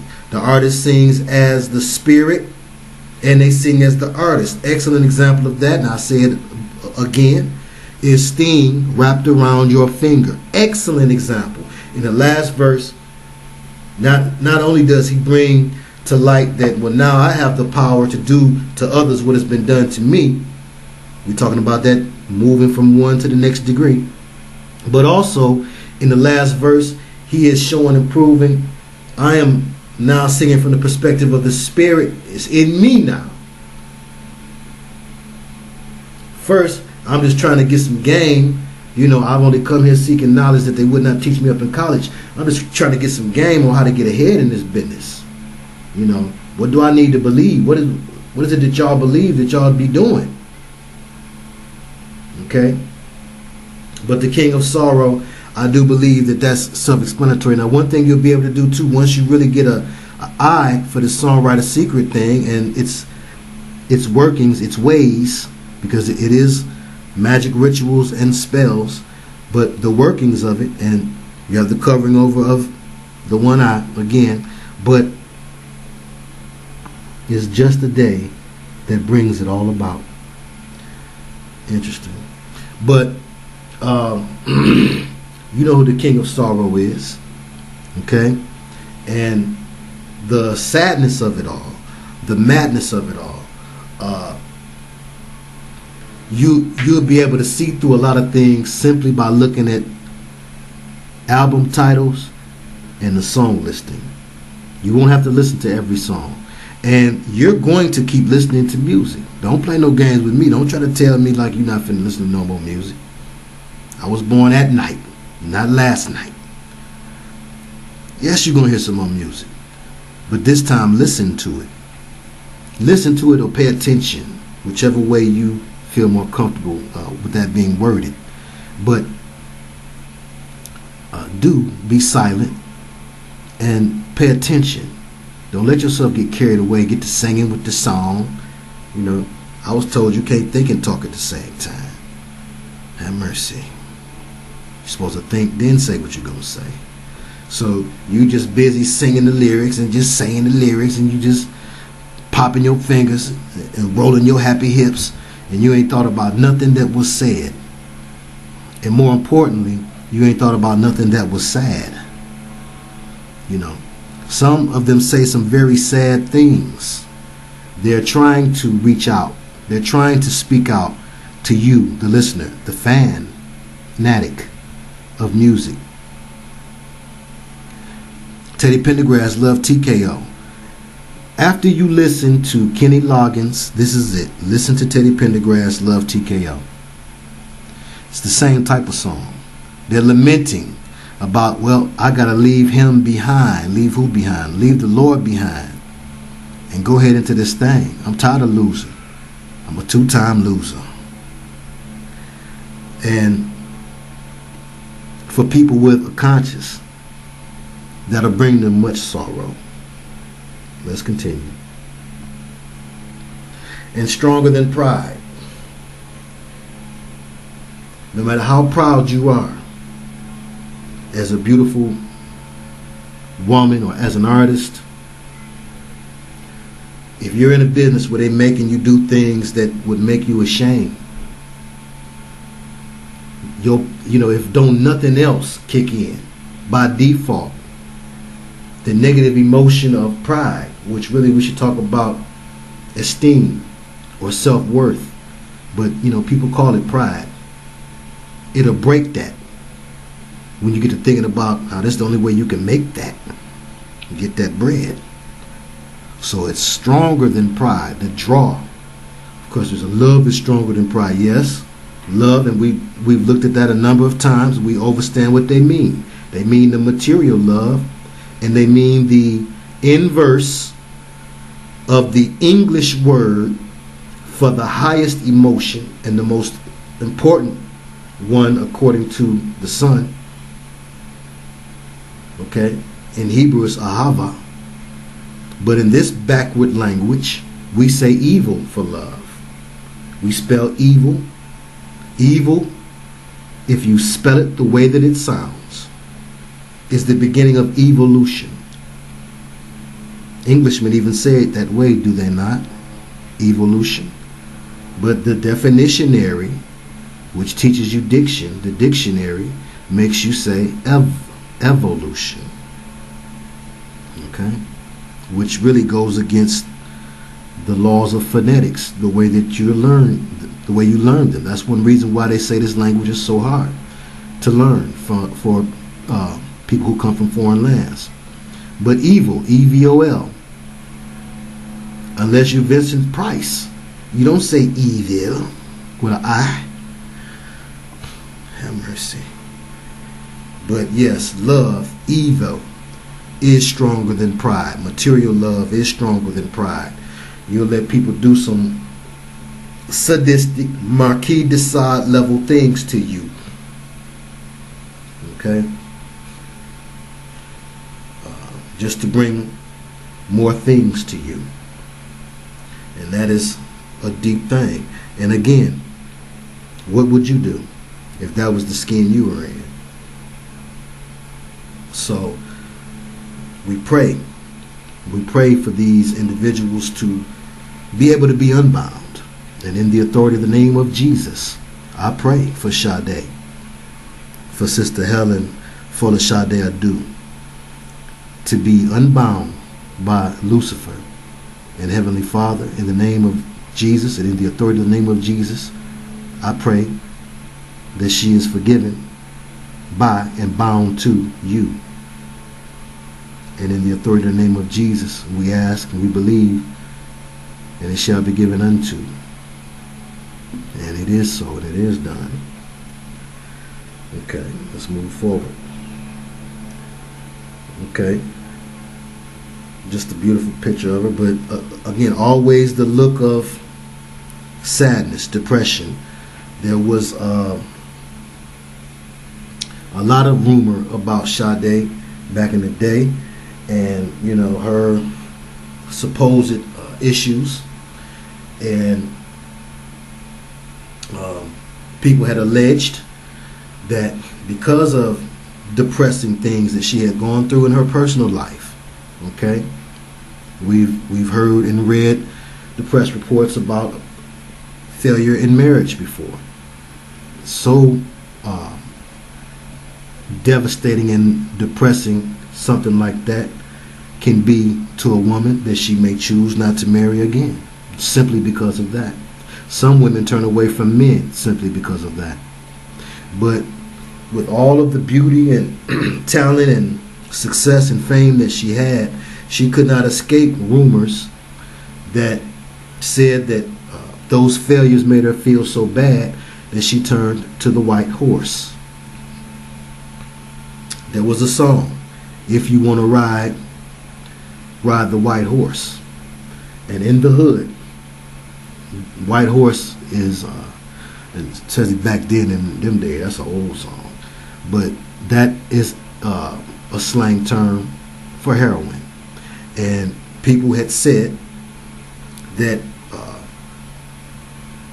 our sister had struggled with that addiction, and that was one of the reasons for her disappearing and reappearing in long hiatuses from the slimy business that she had been cajoled, fooled, hoodwinked, bamboozled, and led astray by for so long. Well, if I were in that business and I found those things out that you don't find out until it's too late, I mean, that's how the game is played. You know, you don't find out how much mess the gang is in until you've been jumped in. And ain't no jumping out.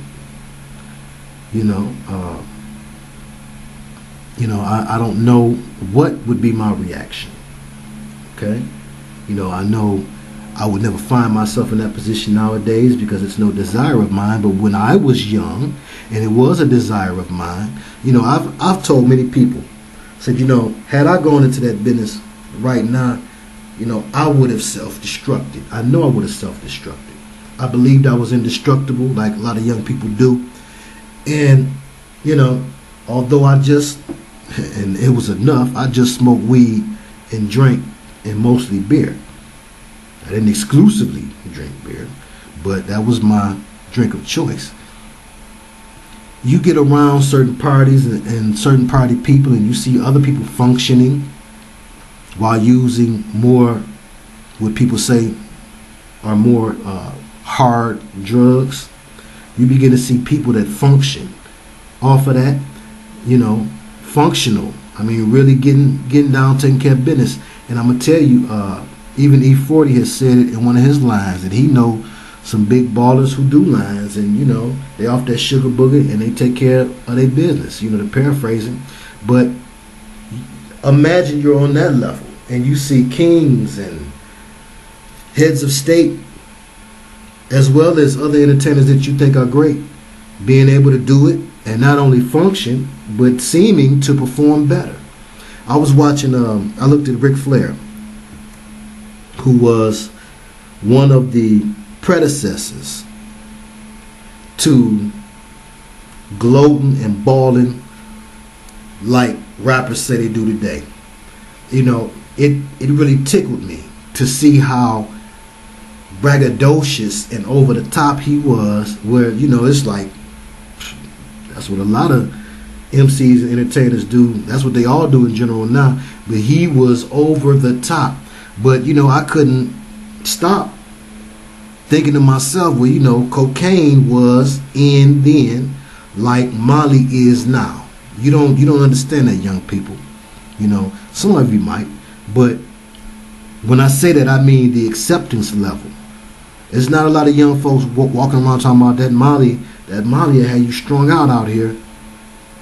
Okay, maybe some of the older heads recognize the way they're advertising it the same way they used to do crack and cocaine before that, and even heroin before that.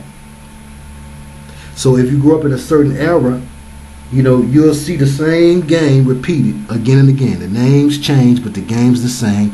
The one trick bag pony of Lucifer.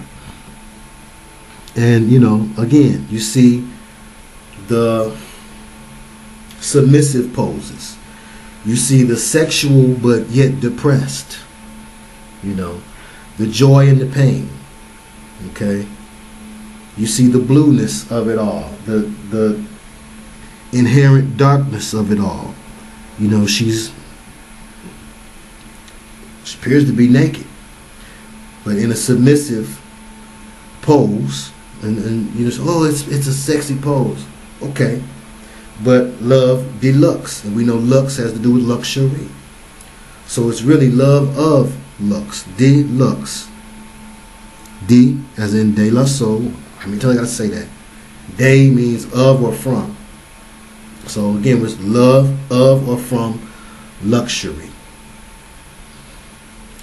And the cost of that is what I believe her pose is illustrating. They always have multi-layered meanings, even in the album covers. The people that do the album covers are, you know, they're not just a goofy goober with a camera.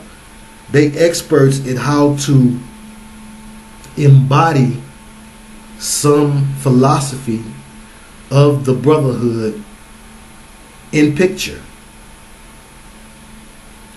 Did you get that? Of course you did. In a photograph, let's say that.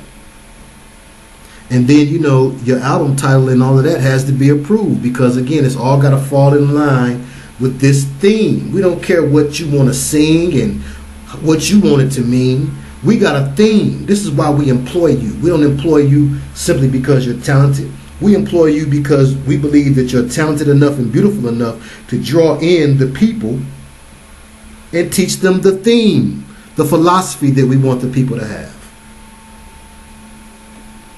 And that would sadden me. Again, you look at the hand positions, okay?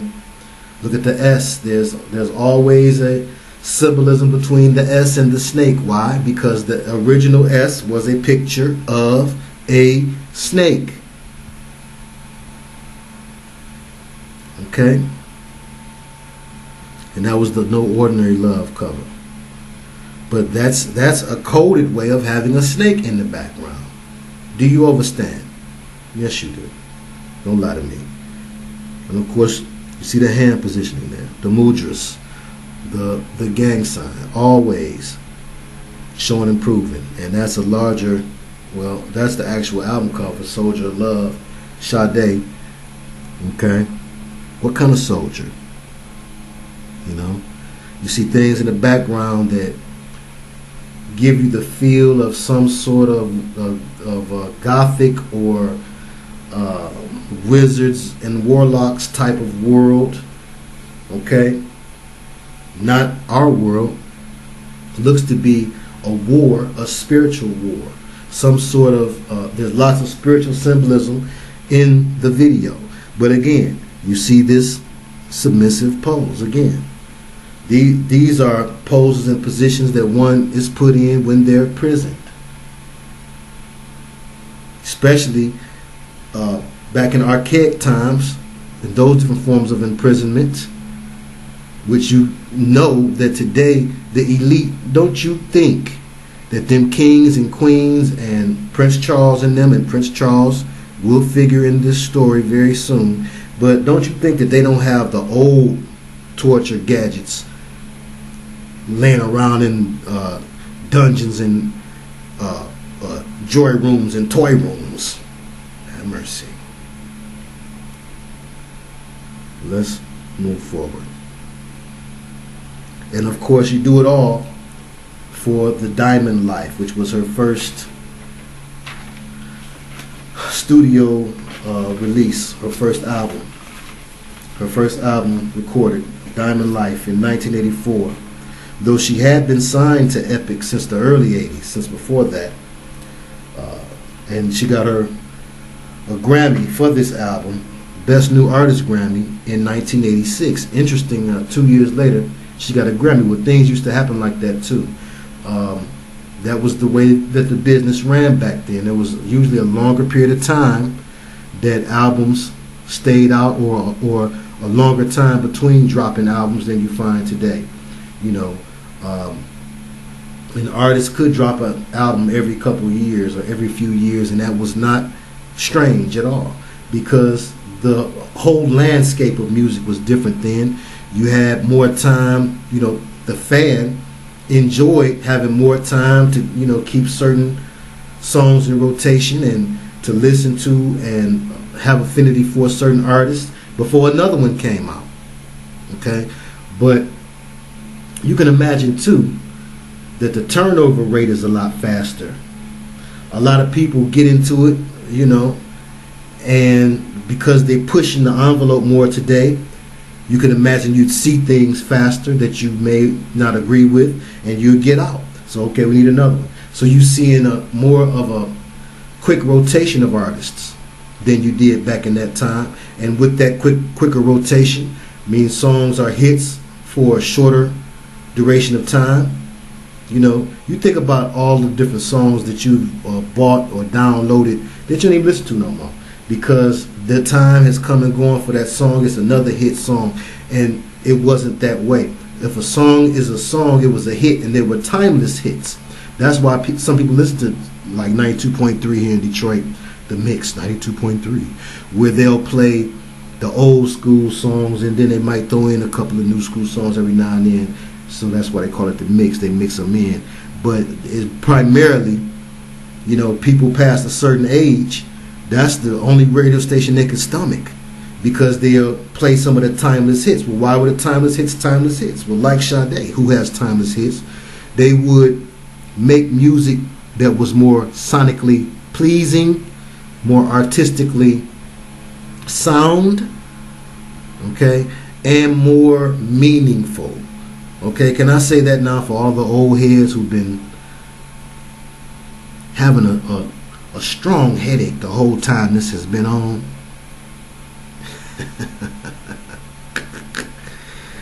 It's okay. But yes, of course, yes, the music sounded better.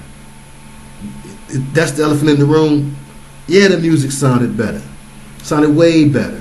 There's no comparison. There's no doubt of that. You know, I don't think you have to state the obvious. The obvious. What's understood ain't got to be explained. Without a doubt. And Sade is one of those artists who you can't argue with the sonic value, you know, just for sound's sake of the music. We're not talking about what music sound better and feel better to your body. Okay, we know that. Okay, but what we are examining, again, for the three purposes I stated at the very beginning of the video, if you skip past that, you know, one of those purposes is so that you realize how all-encompassing this is, that you're not going to run away through nothing of the world. Okay, how can a house divided against itself still stand? How can Satan cast out Satan? Okay, long as you're still unaware of all of the different ways. Like you can't go nowhere and just zone out and just, you know, tune out and just, well, I'm not going to think about nothing right now, because that's the moment that you're got. Let me tell you something that you may not believe. The way that voodoo works and hypnotism works is the same. Idle mind. Idle mind is the devil's workshop, meaning you're not thinking about nothing. You just idling. The car running, but it ain't going nowhere. Have mercy. Okay? As soon as you zone out, and we zone out a number of ways, that suspended reality feeling that you have when you're watching a movie. You're zoning out then. But we do it more often and more times and more commonly through our music, because you listen to more music than anything else. You might watch a movie once a week, but how many times do you hear a song? Any song, anybody's song. Because again, I don't care if it's gospel, if it's jazz. You look at the way the system is set up. The people that are distributing the music and putting out the music, they don't want this agenda perforated, broken in any way, shape, or form. And they want believers. So there has to be gospel music deceivers. Absolutely would have to be, because they want believers. Where did the majority of your R&B, your classic jams, singers, and your timeless hit makers come from? When you see their unsongs, you see that they come from the church, by and large, overwhelmingly. Let's move on. So yes, they count on you zoning out, zooming out. And again, you see the black and white, the duality, and also in the title, Turn My Back on You. She wants so much to express this herself. Her music would give me that impression. I could be wrong, because again, this is my feeling and my opinion. This is not the feeling or opinion of YouTube, but this is how I feel about it. And we can agree to disagree. Have mercy. But Turn My Back on You. And again, the duality, the black and white.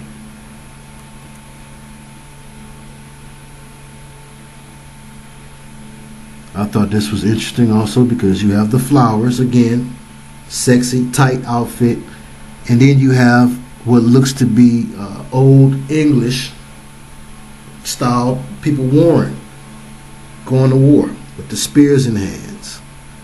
Okay, but they look to me by their dress to be either Asian, maybe that's Asian.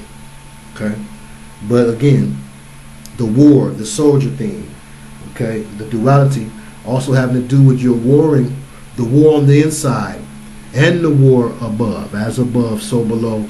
Thy will be done on earth as it is in heaven. Those things which you bind on the earth must be bound in heaven. And there is a war here because there is a war there. There is a war over the spirits and souls of these people. These are people who chose that particular road in life and did not know that this is where it would lead. What would that do to you? Okay, now let's get into it. Let's get into it some more. And again, we're talking about a queen of rhythm and blues, okay, who sings the blues to jazz music. It's the same picture, just without the background. Again, another submissive, almost as if I'm in the corner after being done wrong. But there's a look of ecstasy in this submissive and really looks to be a traumatized position.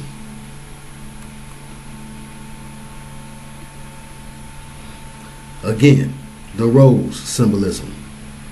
Again, the symbolism with the hand, the two V's, the 66, and the little girlish type of sexuality that you see it in the costume and the wear. Yes, she was younger, but we know that they have fetishes and they make the artists go through these fetishes. Consider the album cover for Perfect Angel by Minnie Riperton.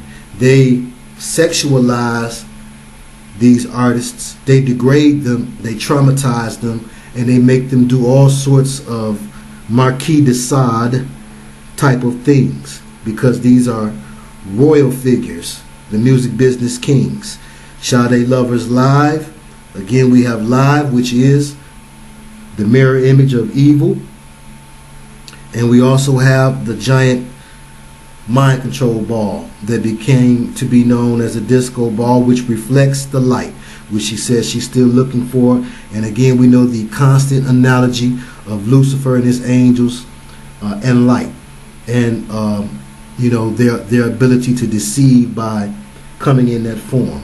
And we know that the disco ball is usually used in discos at night, and it's a way of mass mind control.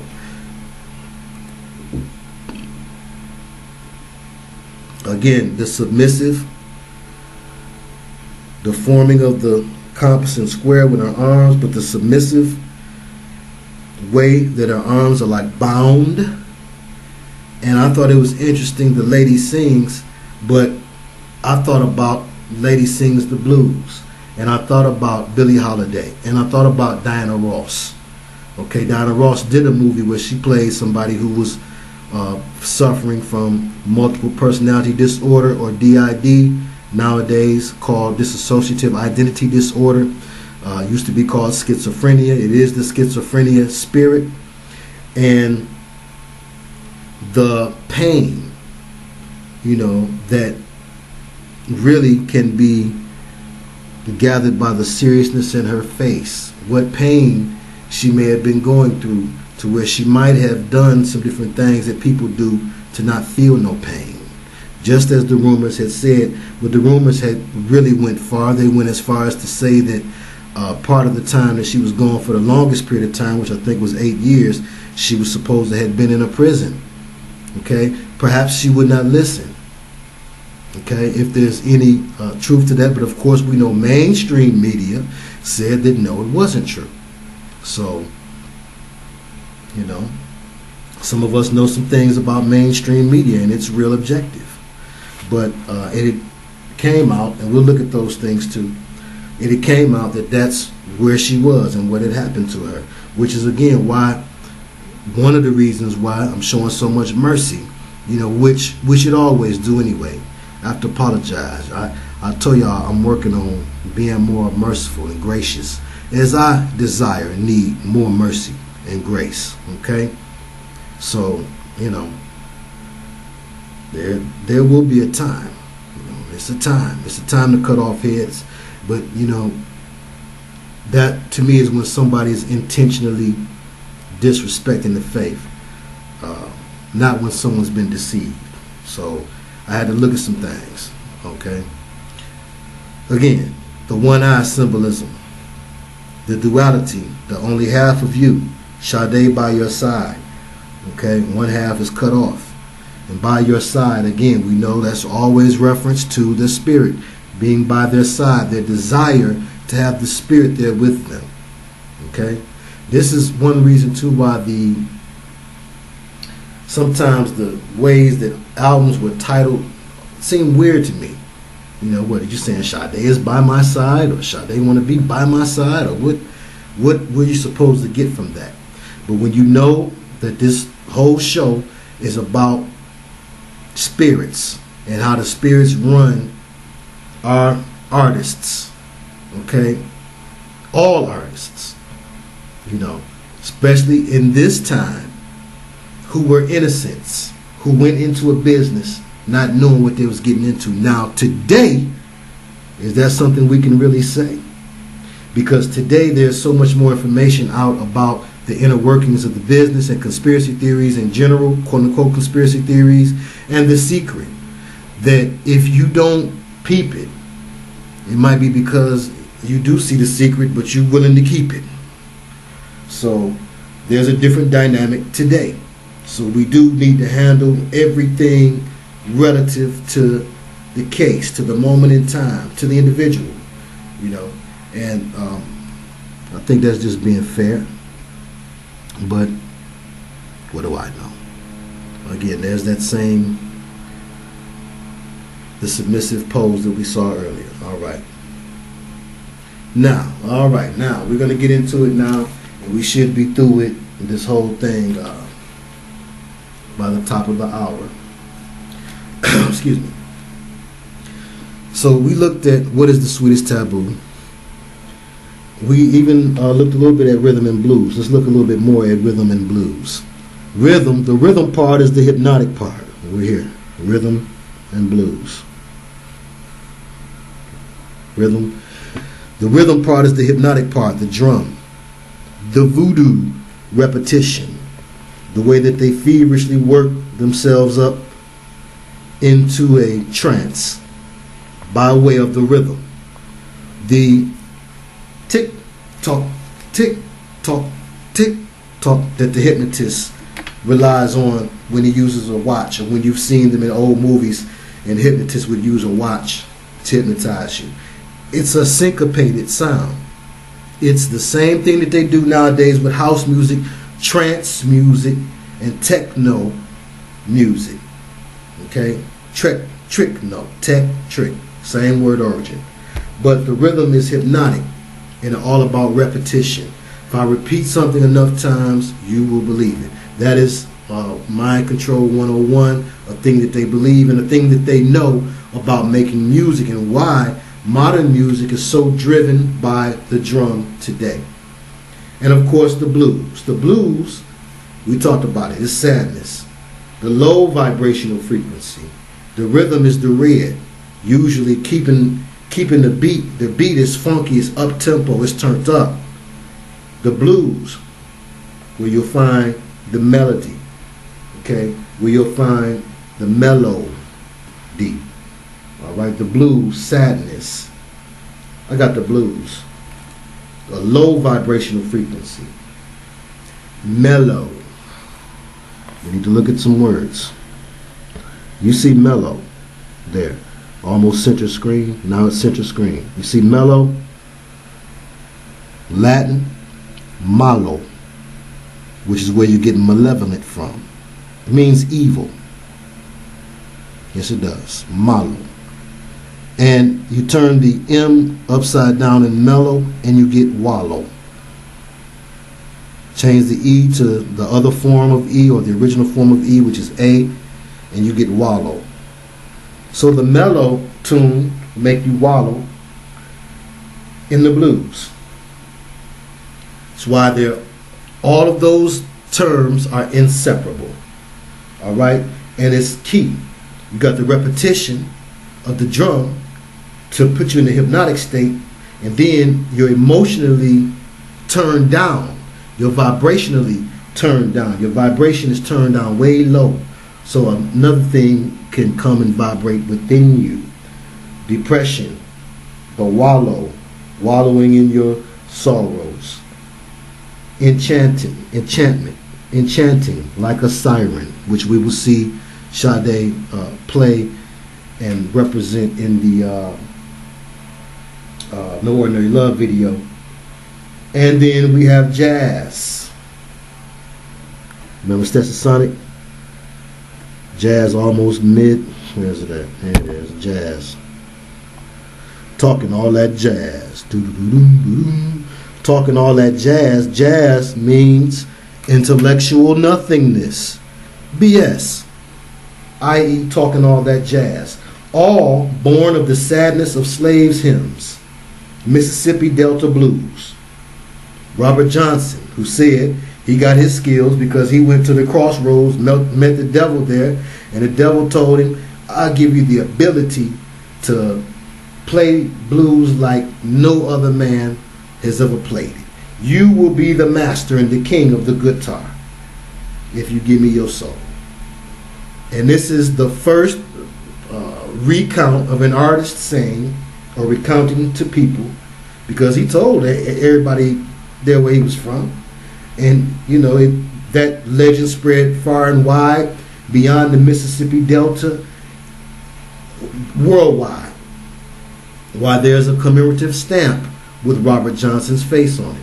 But he was, of course, a black blues player, the Mississippi Delta, and he is known as the father, the true father of rock and roll. all of your guys, Jimmy Page and Robert Plant, a lot of your rock legends give it up to blues legend Robert Johnson. And so much so, I was working somewhere, and a guy down in the shipping room, young white cat, he had listened to some music one time. I was down there getting something from down there in his department, and he could have his music on because they was down like in the basement level.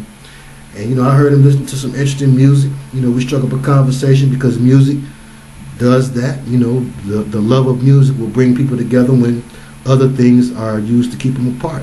So again, we're not demonizing music. We're just learning to put things in their proper places and to pay our overdue attention bills. So I said, man, what you listening to?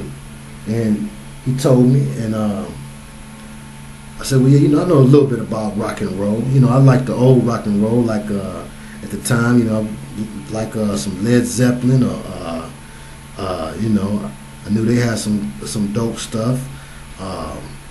And we got to talking about black and white and the differences in our music. Again, when you can admit and embrace the differences, that's how you grow.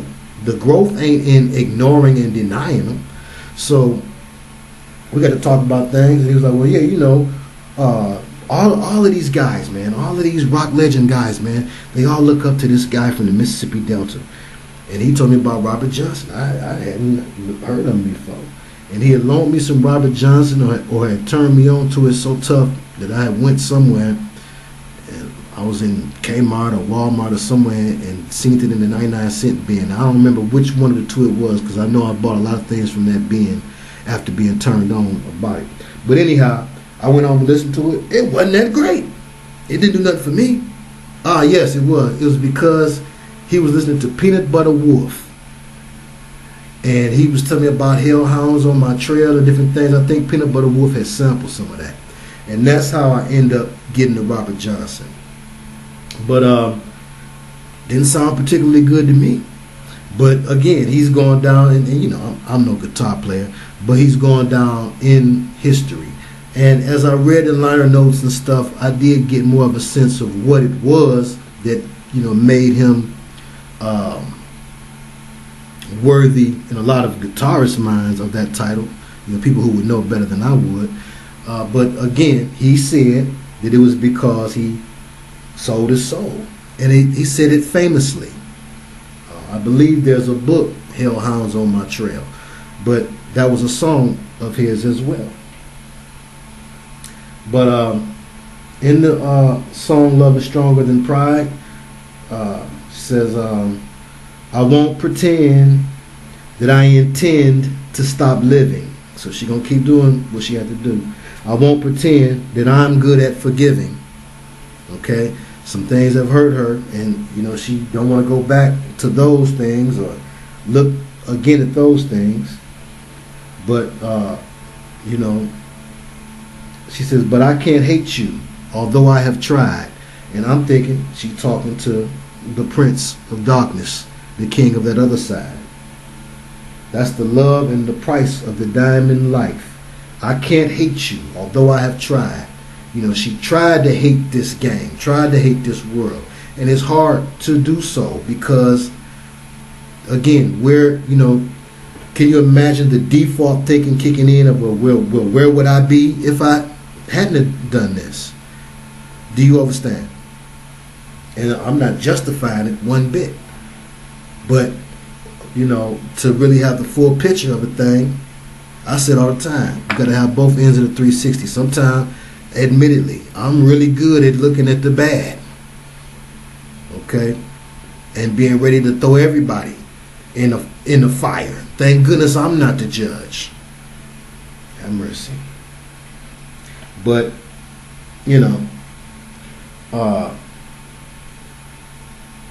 she sings of wanting to keep the life going despite the downside. She must swallow her pride, and profess her dedication. And that's Love is Stronger Than Pride. Now, again, you find this thing that we called a songwriter's secret. You find it in all kinds of songs. You know, every song not a love song, but you find it mostly in love songs. Love of what? Material love. And again, we looked at the different forms of the word love. Ahava in Hebrew. In Greek, you find agape love, which is divine love, or the love of God. Aaron in Greek, E-R-A-N, means to love. Eros, which is soar backward. Okay. Eros, where you get erotica and erotic from, backwards, is soar, but and that's a love pain duality dynamic. But again, Eros is erotic love. Philia is brotherly love, like Philadelphia. Pedophile, love of a child, which is the most debased and inhuman thing that people could do. Even in the name of it, it implies love of a child. It's not love of a child, it's abuse of a child.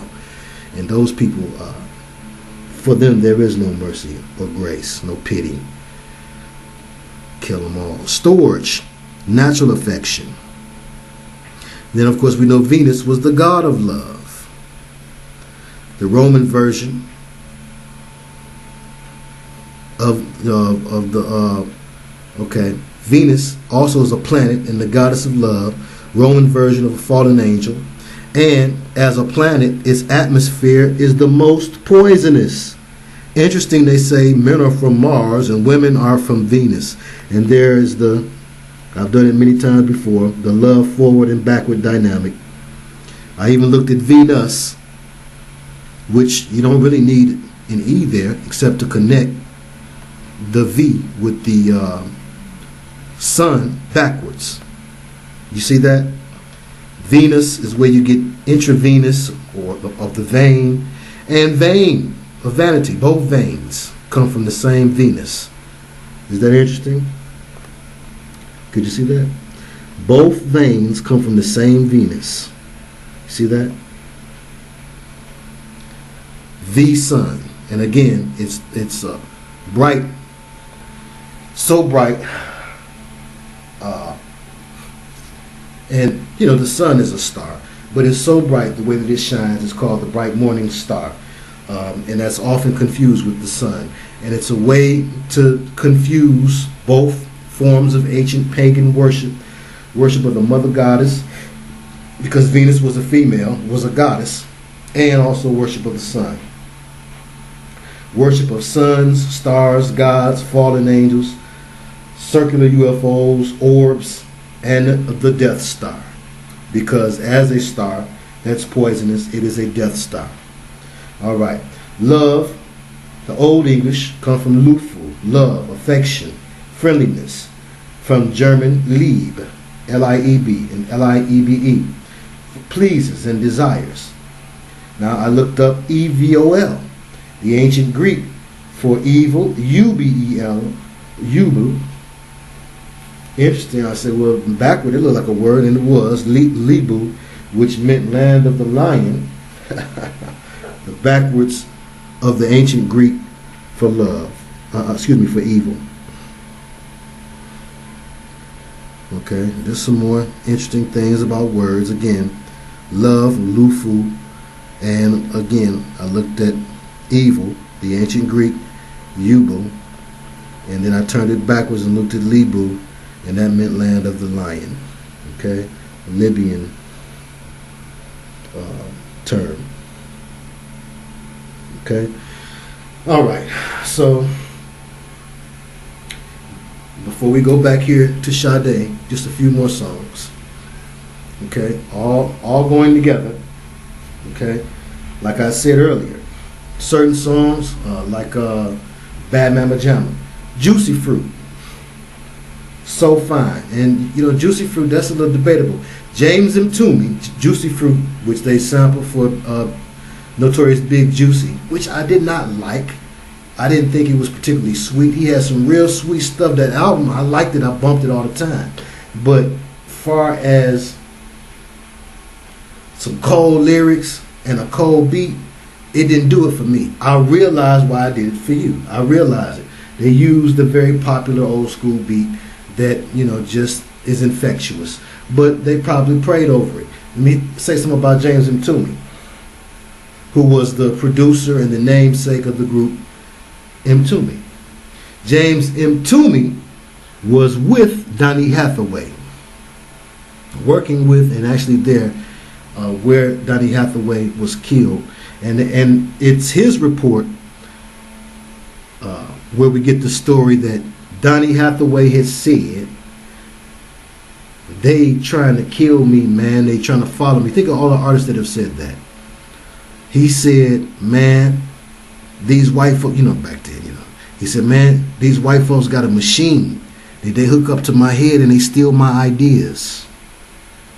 And James M. Toomey talks about it like, Donny, he was so crazy and, we just want him to get some help and blah, blah, blah, the way he tells the story. But Donny Hathaway supposedly jumped out the window, I believe off the 13th floor. Somebody correct me if I'm wrong. But we know that's not how that happens. And we know what they do on the 13th floor. He was in the temple room, and he wasn't being agreeable with what they was putting down. And they was doing the gangster thing that gangsters do. They was bossing up on him. And, it didn't go right for Brother Donny. So, again, that's why I say, we need to sometimes change the approach of how we look at our artists when we find them doing this Luciferian thing, and what can we do on the outside looking in, but either ridicule them, and separate ourselves from them, and pray, okay, and have the grace and mercy for others that you want to be given to you. So, a few more songs, and then we're going to look at these pictures and be out of here. All right. Looked at a few more songs. Now, there's the bull worship, always. Can't forget the bull god. This is a bull, and this is a matador. See, there's the red cloth cape, blanket. There's the red cape, and there's the bull. That's the horn of the bull. It's the nose. It's not even an abstract picture. It goes by so quickly in the video that it's not easy to miss. But they're all inducted into this ancient religion, this ancient Babylon religion, and they all sing about it and talk about it in their own different way. Now, before we go back, before we look at a few, and the smooth operator is Lucifer. And that's what we're going to look at when we go back to the screen. But let's take a break here and let's look at a few more songs. I know you enjoy hearing the songs. Now, a couple of good songs I happened to run across. Well, one was Bad Times with Captain Rap. And Captain Rap, now, the girl saying, I can't stand it, you can't stand it. Okay. And you can look at that a couple of ways, but what I really had to examine, the meaty lyrics in the song, was Captain Rap. Captain Rap, not only did he say a lot of things that you could put right in line with the message, but he definitely put a positive spin on it, He gave big ups to the Almighty Christ, but he also said, some things that end up being prophetic. So that's a bad rap. Not to mention he's going awful fast. Because, that's a disco song. Here in Detroit, you put Bad Times on. Everybody, hey! Everybody on the floor. But, so that was one. But let's stay with the theme here. Songwriter secret. I listened to Minnie Riperton, Maya Rudolph's mom, Inside My Love. She's talking about, you can come inside me, you can see inside me. Now, fellas, I don't know about you, but it ain't supposed to be no eye down there. Have mercy. But, we're going to keep it 100 here, but if you listen to the lyrics, she's talking about the spirit coming inside her, for inside my love, and she's doing a great job of putting the dual meaning on it. By yes, it is lots of sexual application. It's a very sexual song. When I was a little kid, and yes, I was a little horny boy, that song used to turn me on. I didn't know what she was talking about. I just knew it made me feel turned on turned on-ish. As a young guy, because if I was 73 and that song, I couldn't have been no more than 7 or something. Okay, maybe I was 6, something like that. But I remember the way this lady was singing made me feel some type of way. The type of way was horny. But yes, look at the Perfect Angel album cover and you'll see. Of course, they conjure different spirits for different individuals to do different jobs. And if you look at the history of Minnie Riperton, the group she was with before, her husband's involvement in that group and whatnot, you can make a lot of assumptions that one reason Maya Rudolph, is a star is because she was brought in. And that was a common thing. And of course, they dressed it up a lot of different ways. I would shudder to believe that they could tell you, yes, we're going to raise your baby up in the satanic belief system we have. No, they painted all so New Age and Aquarian Age, and back then you could imagine they could really do that with people. And they could tell you a bunch of different things based on that, and how hey, we know that you guys both have talent, and we want to take your daughter under our wing now, and slick side bring you in, and perhaps many didn't like it. Okay, that is a huge reason for why you die young. Especially back then. They were letting people stay legends for a long time. You would die young because you were self-destruct, which was possible. But more than not, you try to lead a normal life or a holy life. You don't like the demons that you see, like in the case of Jimi Hendrix, and you try to leave the mob. And you know what happens. Starship, Norman Connor. And My Ship Has Finally Come, and Rocket Love, all talking about the vehicle, using Lucifer as a vehicle, the same really as the spirits using you as a vehicle. So again, you have that duality too. Sometimes the spirit or the individual singing as the spirit, and sometimes, of course, the individual singing, pining for the spirit to come.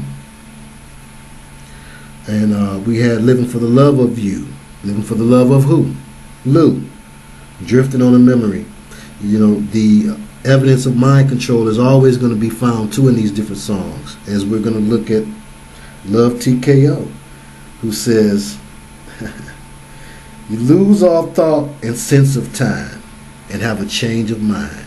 And again, there is the dual meaning, because it slipped by you all of these years that he said that. Now knowing something as you do about mind control, that should take a whole new meaning. And we're just going to run through these right quick because I got them on the side of the page and I don't want to forget them. Of course, Atlantis. Consider that. That is the magnum opus to create a new Atlantis, an Aquarian Age world. And he says, I'll always come back to you. So no matter what, don't think that I'm going to leave. I'm not leaving here. The same as Cherish the Day. She said, I won't run away. I won't run away, won't hide. Cherish the day what? That Lucifer establishes the magnum opus. Okay? The great work. The creating of a new Atlantis. Never as good as the first time. Another with the white horse, black horse, bull symbolism, as in Sweetest Taboo. The rose we remember, the thorns we forget. Talking about the ups and downs of the game. Also, MK Ultra, memory loss. Do you understand? The rose we remember, the thorns we forget. Have mercy. What do we say about the rose? That's never as good as the first time. Then we had Nothing Can Come Between Us. a reassurance, a philosophical dedication song, philosophical / dedication, and a reassurance to reassure the spirit, to reassure Lou that you'll always be coming back like Atlantis. I'll always come back to you. And like Rick James, you and I. Okay? You know, when she says it's about faith, it's about trust, you know. Also, hang on to your love. Keep gambling, you know, keep gambling with this business. To the traveling man, watch the video for Hang On to Your Love. Okay? Like I tell you, you got to look at the album cover for Keep the Fire by Kenny Loggins. To keep the spirit. You know, that's what Hang On to Your Love is about. To keep the spirit, to hold on to that spirit. Keep the fire. This is it. Make no mistake where you are. Kenny Loggins.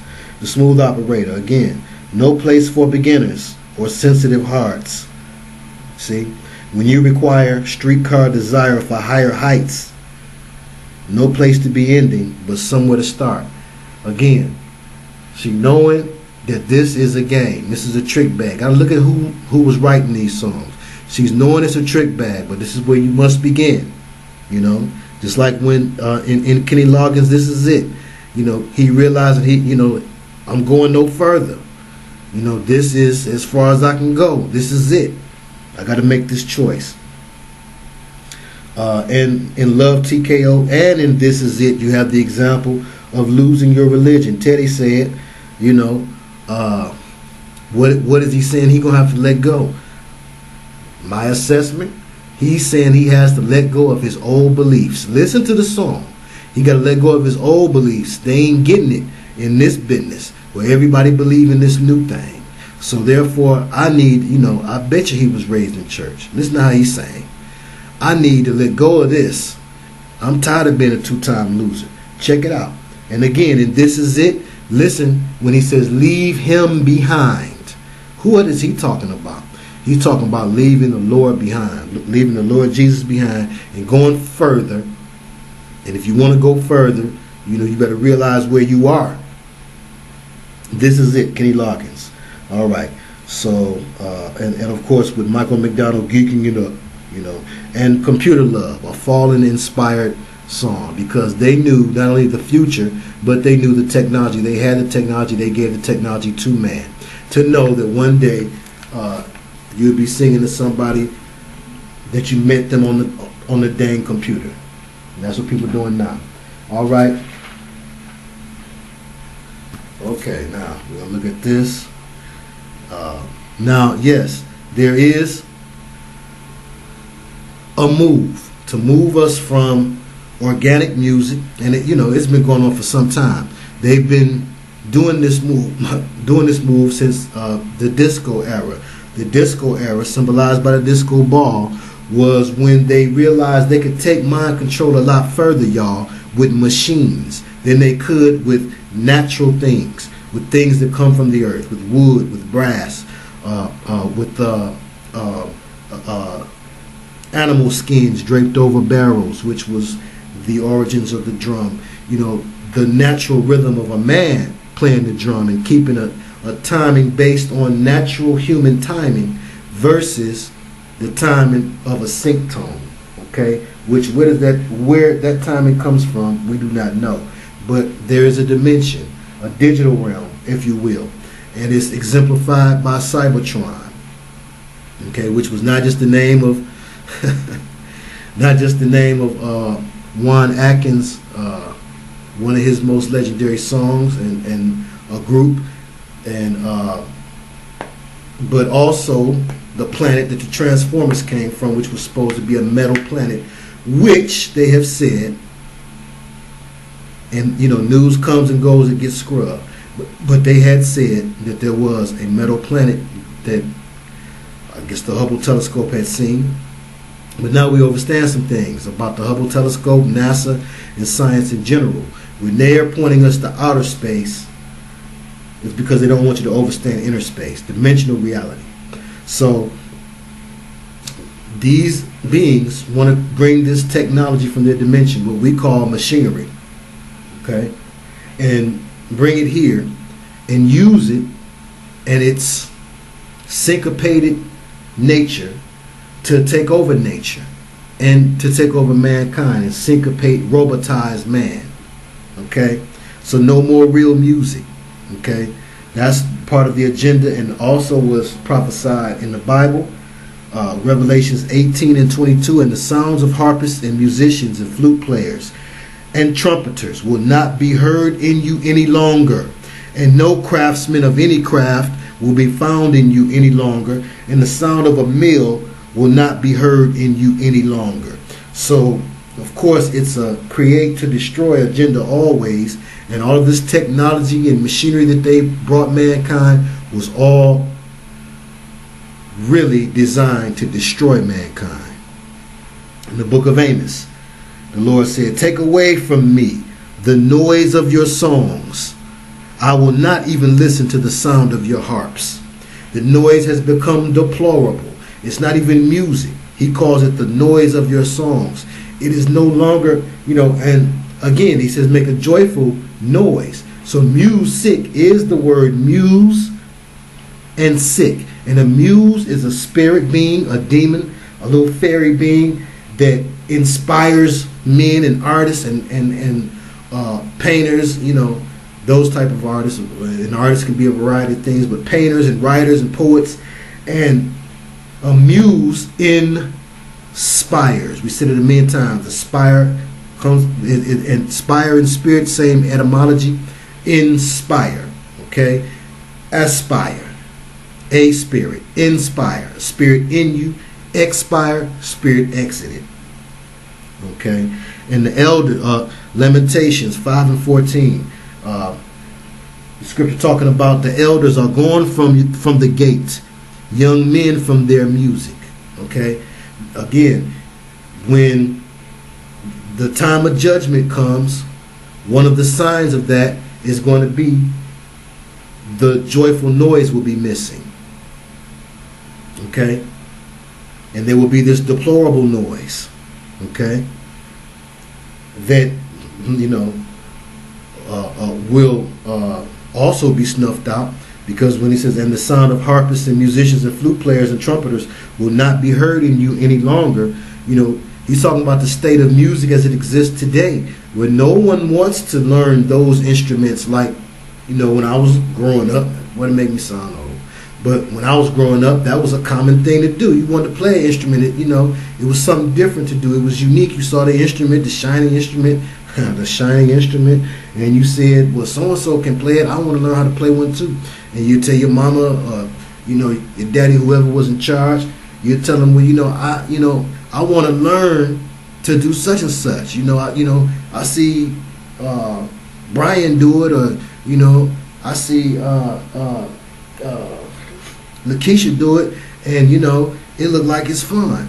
And of course, all children have a natural affinity for music. You put one of them little Fisher-Price pianos in front of them, they don't know what they're doing, but they know they like that sound.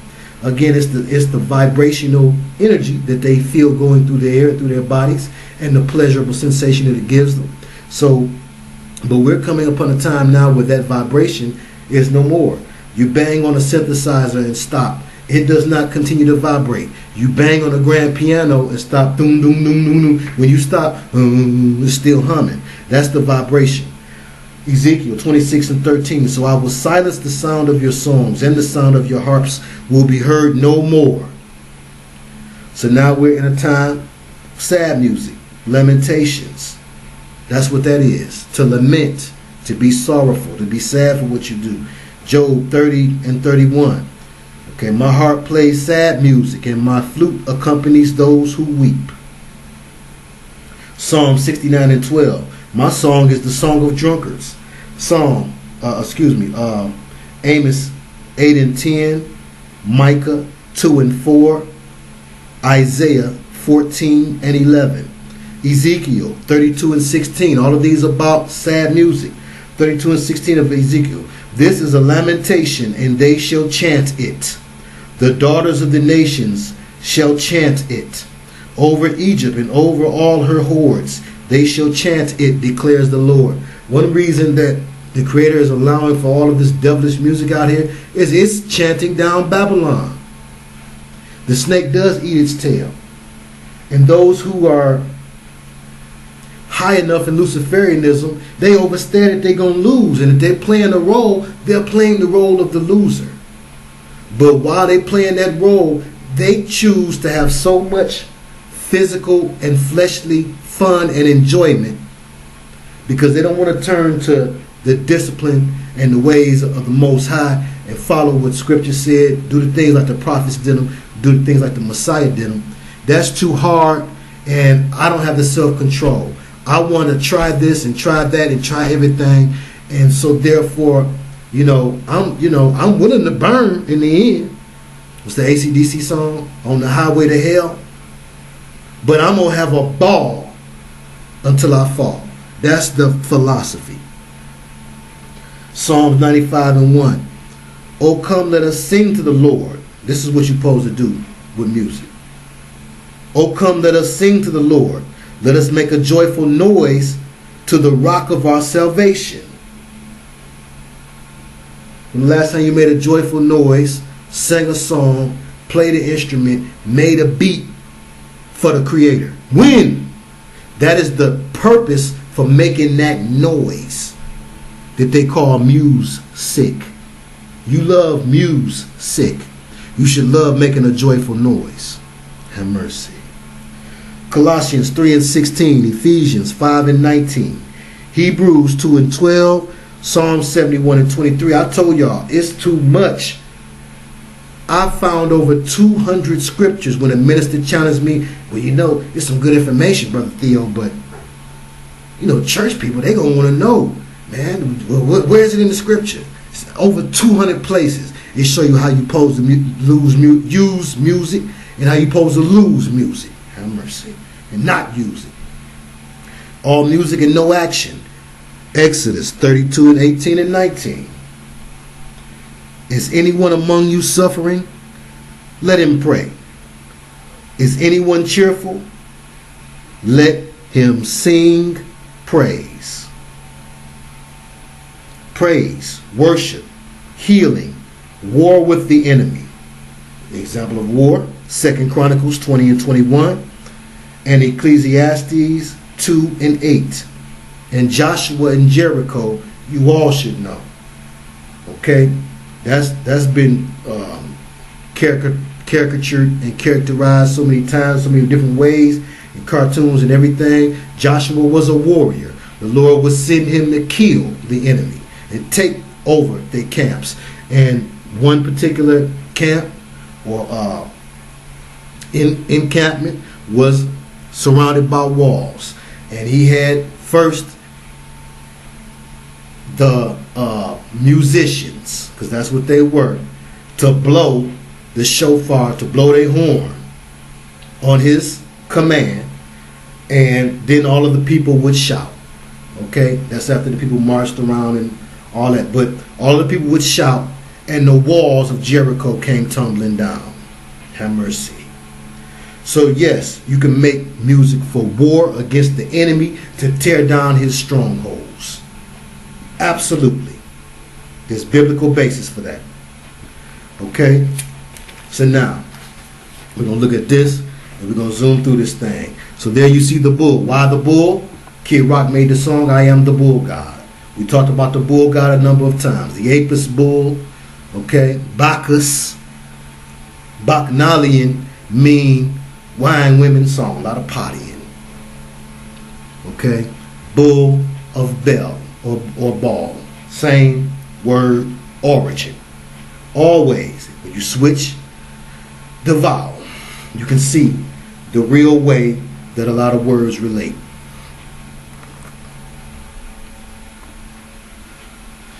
If you think I was stretching on that, also, a few moments later, when she comes away from the window pane, looking at the rain, symbolizing the rain man, another bull in the background.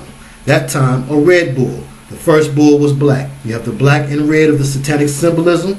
Bulls are noted for their horns. So is the devil. And this is another coded way also to show and prove their allegiance or their alignment or affiliation with the devil and things devilish, wine, promiscuous women, unclean song, getting drunk, getting wild, and singing to things of the creation instead of the creator. That's sweetest taboo.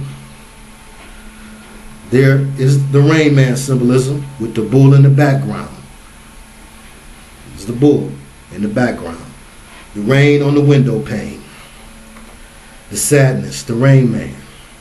The king of sorrow in reality.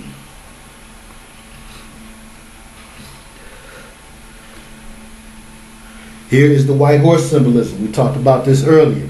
Lots of white horse symbolism in her videos in Sweetest Taboo was no example. And again, the white horse has a lot of applications. We know about the street slang of the white horse, but also, you know, it's slang as in, do you want to ride and ride the white horse? It's also slang for heroine. And heroine is another way to say a female idol or hero. Heru. And Billie Holiday reloaded. A modern day Billie Holiday. Revelations chapter 6. During the tribulation period of human history, the white horse, the first stage of tribulation, the first of the four horsemen, representing the Antichrist or the conqueror. I looked up and saw a white horse. Its rider carried a bow, and a crown was placed on his head.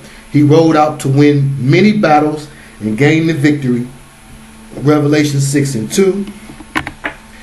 And believe it or not, just like with Roger and Zapp and Computer Love, artists are also inspired by the spirits to sing about the future events that will be part of their takeover of the world and destruction of mankind. Computer Love is part of the destruction of mankind. Not only is he talking about finding love through a computer, but love to a computer, because we're going there too. We talked about it in the last video, the transhumanism agenda and people marrying robot women and all of those type of stuff. We're there. We are here. Also, we show the songwriter's secret so you can realize that not only is it near, but we are here. All right? It's not something to keep saying, well, in 10 years, in 4 years, we are here. And if you can listen to the songs around you, you'll hear some clues, because the devil has clowned you. He has fooled you. He has used artists with good intention or no intention at all. Just, you know, people who want to make music. He can use you either way, but they used artists, used their talent, used their ambition to help tell you their mission, to help to explain to you this, or not even really explain it to you, but to get you used to it, to program your mind to accept this agenda, okay, of the adept, of the sorcerers, of the wizards. And it's an agenda. And so every scene in a video, there's nothing that they don't do. It's because, you know, you have a songwriter and you also have a video writer. Both of them have the same job. The job is to push this agenda subtly.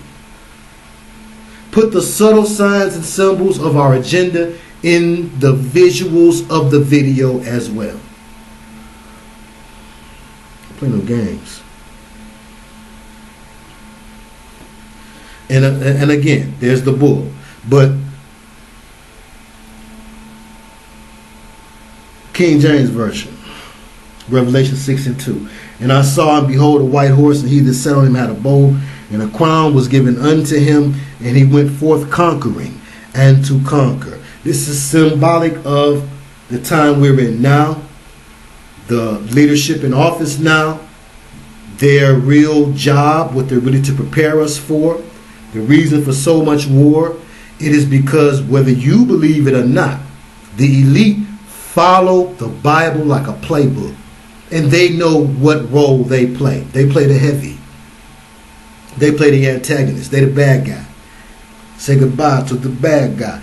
And their whole thing is to play that role to a T. Now, again, the white horse represents a conqueror, a dictator, a warmonger, king of a nation, head of a state. He rides out to win battles, to win many battles, and to gain victory. The Antichrist goes out into the world with every intention to conquer it. And the bull, also representing Taurus, represents the first female, or the female god, female number one, the first female. Like the Aries is the first male, the alpha male representing the male god, and the male approach of Lucifer. Let me rough you up Orwell style. And the female approach of Lucifer, let me smooth it out, Aldous Huxley style. Here, you want some cake? Have a seat. Relax yourself. Here's some entertainment.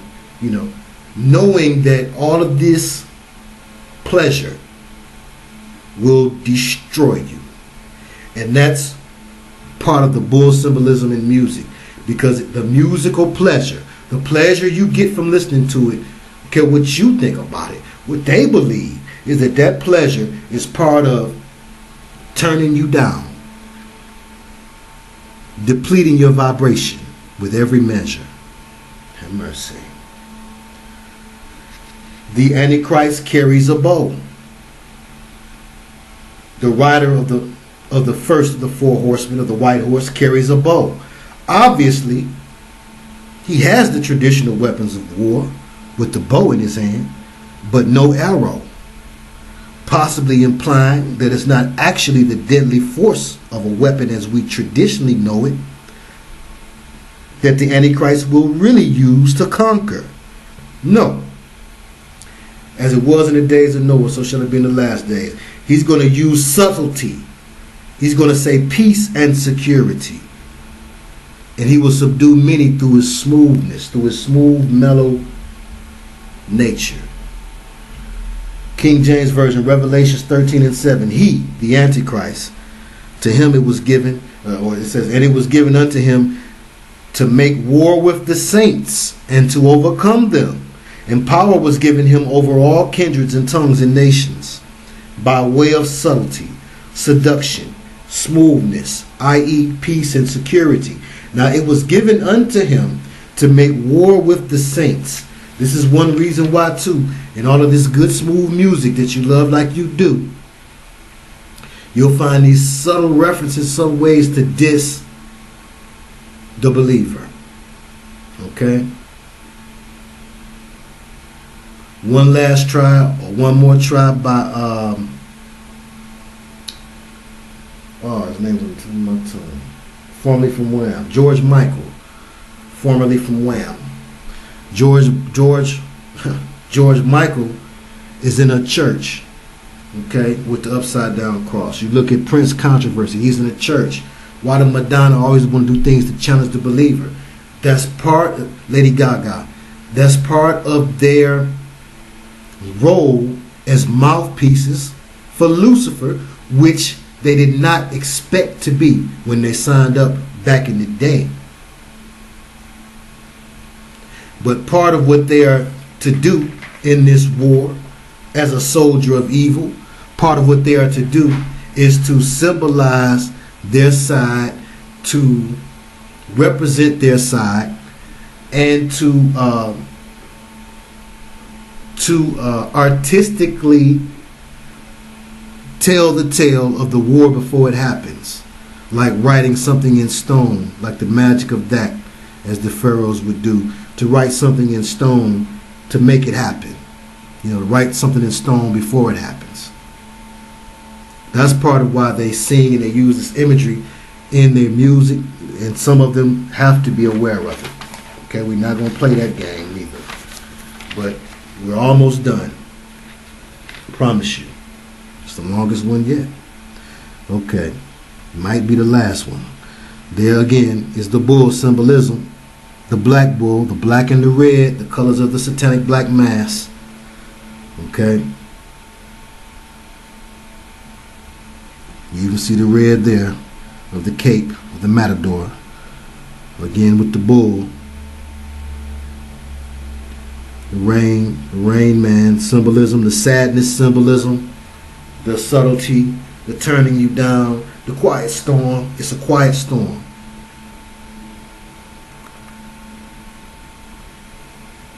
The white horse symbolism we talked about. Now let's get to No Ordinary Love, where she plays a mermaid. There's the fishtail right there, and she plays a mermaid, and we know the symbolism of those who live under the sea, the creation of the new Atlantis, and the reptilian connection, the reptilian brain that it takes to continue to push forward in something, to be competitive in something that, you know, really is depleting you. That's got to be difficult. And it's, you know, as much as we can admire athletes for doing it, we got to look at entertainers for having to do the same thing, really taking one for the team in a variety of ways. You see the black and white of the soldier stripes. Always the stripes, the checkerboard, the polka dot, the black and white, or blue and white I think it was actually, is about the duality, the mind control. It's a triggering mechanism oftentimes to the artists themselves, but also to so many thousands, and in some cases hundreds of thousands, and in other cases millions of people worldwide who are under mind control unbeknownst to them, because they've taken in so much of this agenda that by default they are MK ultrafied, ultra magnetic. By default, they don't have to take you nowhere in a lab and watch you, you know, with Dr. Mendela and Dr. Green and the rest of them. They don't need to do that anymore. Through pop culture, they have effectively created a nation, a cult, the cult you are, a cult of mind control slaves who do not pay attention to what goes on around them, who are constantly given hypnotic and psychological cues to do all of the things that they think they choose. Now it was interesting, he had an interesting tattoo on his arm. I was unable to see it. I welcome you. The video is on Vivo. We know Vivo is supported through YouTube here. I welcome you to try and identify what that was, but I thought it was interesting when I saw one on the other arm too, and how the camera does the way that directors tend to have them do when there's something symbolic. And again, that's part of what makes the mark of a good director, correct? You find that throughout Roman Polanski's Rosemary's Baby. You find him cueing in on certain things, and that cue is only partially for you. It's also for the other gang members too, so they can see, oh, you one of us too, you know. And oftentimes when it's a young director or a new director, it's his way of throwing it up. As a director, he's behind the scenes, so it's his way of being able to throw up his affiliation and show and prove, hey, I'm down with these things. But it was an interesting tattoo. On the other arm, it looked to me to be more like a devil. Okay, interesting. You got the clam symbolism in Venus. All right, the mother goddess and the clam connection. Also the derogatory slang for, or excuse me, the shell. Like in the Shell Station, okay, you have that connected with the mother goddess, and also connected with the female reproductive system. It's always representative of the feminine goddess, of the female, well, of course, well, I guess you could have a masculine goddess, but of the goddess, of the mother goddess. It's symbolic of that. And again, you have the reference to the Aquarian age, the mother goddess, she's beneath the sea, and the great work, the magnum opus, the creation of a new Atlantis, all wrapped into one. interesting. She was looking through a magazine, you know, like how they have those up underwater, but she's looking through a magazine, and it is depicting a woman getting married. On one side, there's an article that says, how does she do it? And on the other side, it's one that says, I take this woman. And it is symbolic of her desire to have success in marriage. It was a way to traumatize the sister who was having issues with that earlier in her career before this, especially, and who, you know, maybe still was desirous to be wed, and you know, like a lot of women do. And it was a way to tease and traumatize her, bring that in to the video, make her have to deal with that mentally or subconsciously as she's doing this act, going through this ritual. Because we know, just like movies are rituals, videos are too. And there was the other arm. It looked like a devil to me, but it was hard to see. I zoomed in on it, still couldn't really make it out. I was trying. We're almost done. Now here, as she comes out of the water, like a fish out of water, that's how I'm sure she felt. In the background, there's the word bat, which is a fallen angel created thing along the lines of mermaids. And I just thought that was interesting, how that was in the background there, happenstance in the shot, as she comes out in her wedding dress. Now she's desiring marriage. She's seeking to be married. And we're going to look and see, well, married to what? She's married to the gang, and she wants to be married to a man in the same. There after she comes out the water, she goes into a bar. The people are staring at her funny. On the wall is two teams represented. One of them was the Green Bay Packers with the G, for the fact that you align with them G's. You know, you become a made woman, literally a mermaid, a made woman. And the price of the picture, I thought, could not be ignored. I said, well, now I know the price could have been anything. And I don't think a pitcher of beer would have been that expensive in a bar, a small town bar like that back then. But 55, heavy skull and bones duality, the 2 5s. Satan is the gematria for 55. Also 55 is a key number because it's the God number, or it breaks down to the God number. 5 plus 5 is 10, and 10 is the Hebrew yod, or the Y, which is the question and the answer, and is the first letter in the Creator's name in Hebrew, and the Messiah's name in Hebrew, as we're told. But 10 is the yod, the number for God. And when you hear the Jamaicans say, and we're coming right straight from yod, and we're jamming, they're talking God, yod, yod, 10. Same thing again and again. But 1 plus 2 plus 3 plus 4 plus 5 plus 6 plus 7 plus 8 plus 9 plus 10 equals 55, which is 5 plus 5, 10 again. So it's considered a very sacred, magical number. The number 10 is a reflection of itself and all the numbers that come before it. Okay? Plus, representing the alpha and the omega. They tell you in the binary system, 1 for on, 0 for off, 10. They also represents the alpha and the omega, the first and the last. Okay, because you have the first number in reverse, 0, 1. The last number, 10. Okay?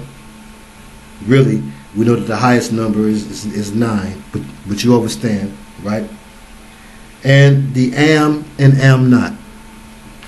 The am is the I, or the 1. You wonder why 1 and I is the same symbol? Well, the am is the 1 or the I. and the am not is the zero.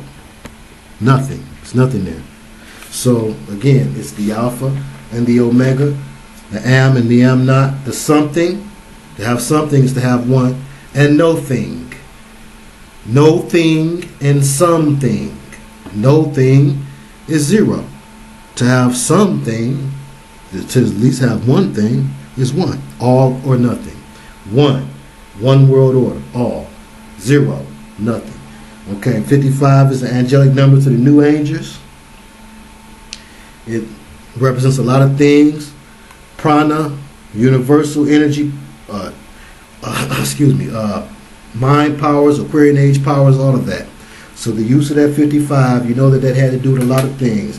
It was not put up there happenstance, nor is any scene in any video directed by any director for any major artist. 5-star general, 5-pointed star, pentagram, 5 for the number of death. The pentagon, the place of defense, war, and death. 5 concentric, 5-sided pentagrams with an inner court of 5 acres. 555 for the pentagon. The co-designer of the pentagon was Jack Parsons, who was heavy into the occult. And again, you put the zero there. What was it going to be? A picture for 55 cents? So, but zero means nothing. So you can ignore the zero in that case. Even in boy bands, in music, you'll find 5 very popular 5-member groups all throughout history, and in more recent history, in the phenomenon of corporate created boy bands, like corporately controlled and created pop icons and boy bands like the New Kids, NSYNC, Backstreet, and girl bands like the Pussycat Dolls and the Spice Girls, all with 5 members. And 5, the 5th letter is E, 5E, or 5 elements in E, 55, E double. The E double, or the PMD. He drive a Corvette, I drive a Samurai Suzuki. That was bold. I said to myself, nah, he gonna drive a Vet and you got a Samurai. But the E double, 55, and Easy E, 2 E's, E5 and E5. They didn't do it intentionally, I don't believe. But when you're dealing with the spirit realm, whether you're aware of the spirit realm or not, the spirit realm is aware of you. And when you're falling in line with, wanting to make it more than doing what the Most High wants you to, the spirit realm will draw you in. Okay? And that's how that type of thing happens. Unbeknownst to the individual, oftentimes. Now, I thought it was interesting as she runs from out of the bar, which you see what type of symbolism you get from it. But as she runs from out of the bar, having heard or discovered something that wasn't to her liking, she said, "I don't like this bar atmosphere, this party atmosphere, whatever goes on. It doesn't agree with me." She wanted some water. She ordered some water, put some salt in it. She wanted salt water. She said, "No, this is not the same. I'm a fish out of water here." She runs down the street on the Marquis. Brother Marquis was Hellraiser. Also was Aces and Iron Eagle 3. But I thought it was interesting to see from Sade what was on the Marquis de Sade. Hellraiser. Hellraiser 3. And Iron Eagles 3. 3 and 3, 6. Again, it was kind of cut off there, but that was Hell, Hellraiser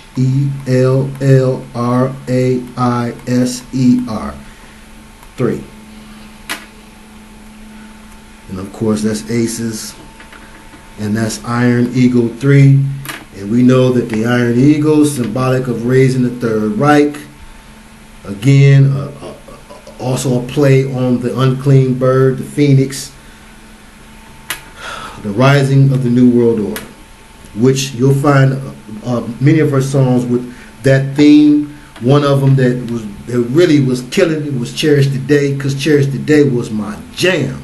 But Cherish the Day is all about how she cherishes the day that the empire rises again, which is why she's atop the Empire State, and why her music is causing everybody below to feel some type of way.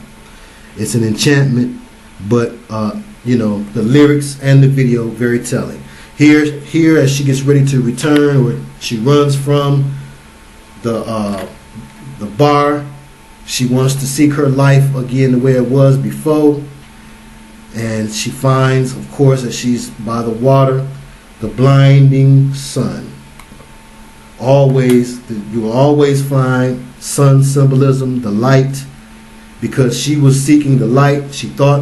Maybe she never bought it at all, but she thought that perhaps she would find the light, that light of her life, the light of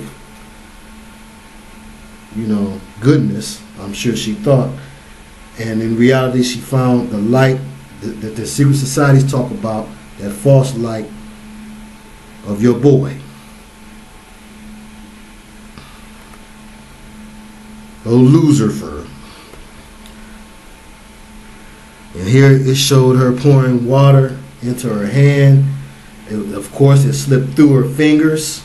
That was symbolic of how something had slipped through her fingers. She gave up something for something else. It wasn't quite what she thought that it was, and she's saddened by it, yet married to it at the same time. And then we out of here. Soldier of Love. It begins, of course, she's standing there surveying the battle scene, looking at what's going on, and it starts off with a guy who has a flare of some sort representing the light, and the light has been lit, meaning it's time for battle. There's the man that lit the light, and there's the fire again, the light. She says in the song, still looking for the light, the endless pool on the other side. So she has been seeking the light, like traveling men are taught to say when asked, well, are you a traveling man? Have mercy. They said they're searching for the source of the light. And here you have the hellish scenes in the video. There is a hellish atmosphere going on. Okay? Interesting, you see a cross there. But it looks as if things have been laid to waste, or there's some sort of hell or wasteland, hinterland. She says she's at the borderline of her faith. She's in the hinterland of her devotion. Okay, that's like a Mad Max nowhere land. And here you find the brothers ready for war, who are standing in fraternal order style positions, which you may know the frats that use these positions in their stepping routines. Okay, but you can also look at these shapes here, and you can see a form of a stylized eye and a pyramid. Okay, the pyramid formed by the legs, the V in between the legs, and the eye up here formed by the shaping of the arms and the chest area, representing the ball of the eye. Okay, and the light in the background, of course, would be the white in the eye that you can see beneath the arms.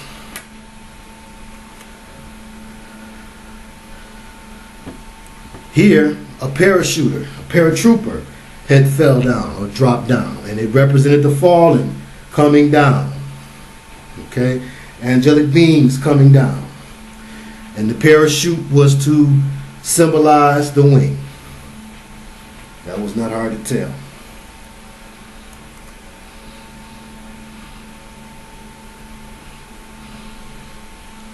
And you have Sade laid out on the battlefield. Okay, as if she had been put out or iced or put on ice for some time. And then she rises after the angel comes, after the angel drops and comes. And this was Sade it appeared to me, because the angel that fell out the sky as a paratrooper, he was a male. But this appeared to be like Sade, veiled. Perhaps she was waiting for her spirit to come to her. Or, they believe in the inspiration of the spirit or in the astral projection. So perhaps she was asleep and she needed a guide or something to come to her and wake her up and say, hey, we need you for this battle. You are a soldier. Came out too blurry. But yeah, again, you have the image of rising again coming there. It's a very eerie video with a lot of religious symbolism. And as she rises again, she's reborn as a dark princess or dark warrior who walks into the fire, into the flames.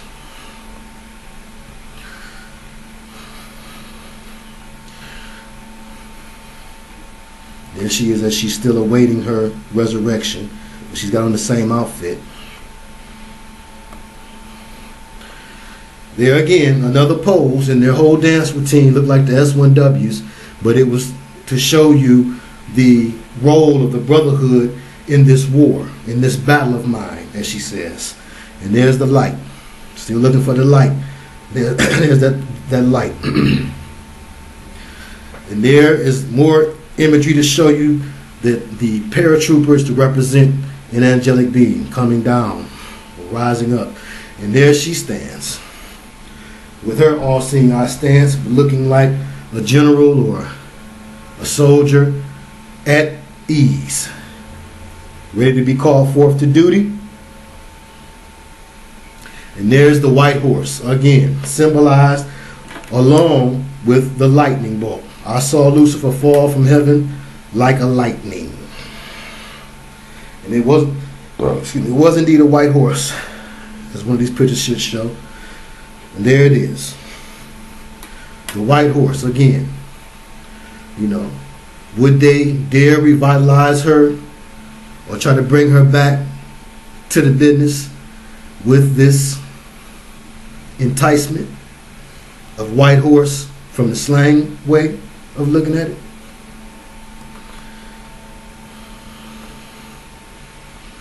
Again, more than dance steps.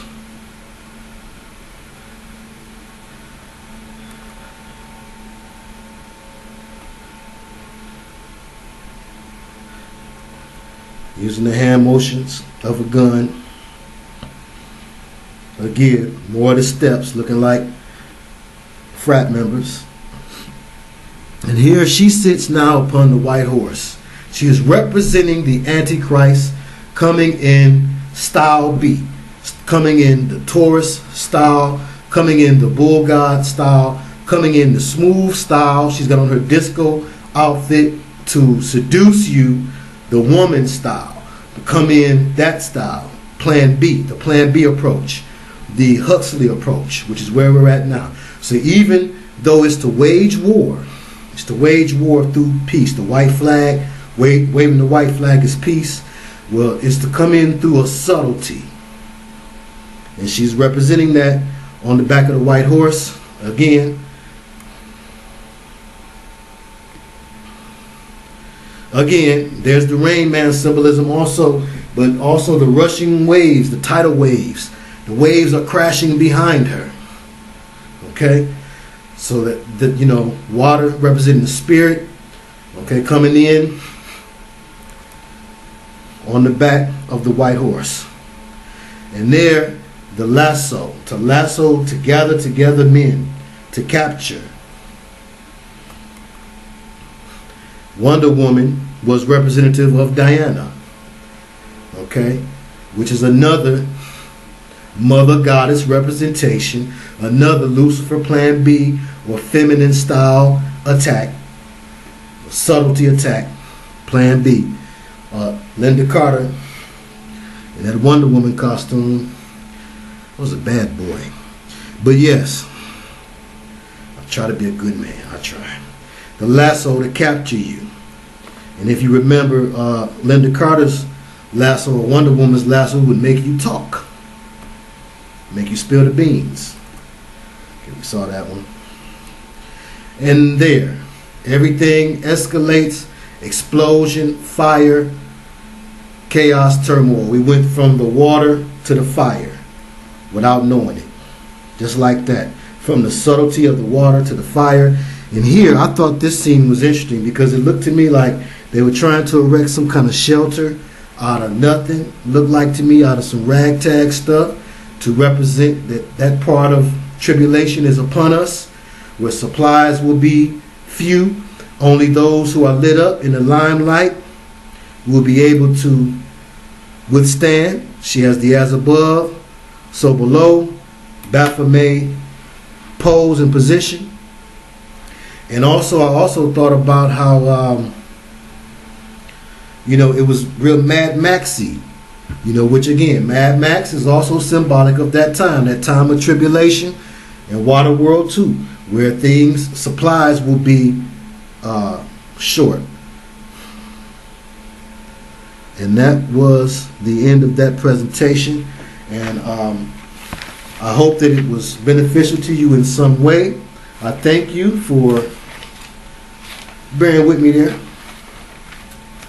And I do believe that's it. Just some quick notables about Sade for fans. Some quick facts. Now, we know how to look at the signs, the way we're told to in Genesis 1 and 14, where the devil gets his copy of what the Lord put the signs in the heavens for, and he calls his copy astrology. And you have astrotheology and other things. But 1 and 14 says, "And God said, let there be lights in the firmament of the heaven to divide the day from the night, and let them be for signs and for seasons and for days and years." So that was the intent of the Creator. So there are things that we can learn about signs, seasons, days, and years if we don't allow for astrology to get into our theology. And so we don't. But we know that during the time of Capricorn is when people are born in that season. They call them Capricorns. And ironically, the symbol of the Capricorn is the goat, which is representative of the goat of Mendes, and also the death card in the tarot.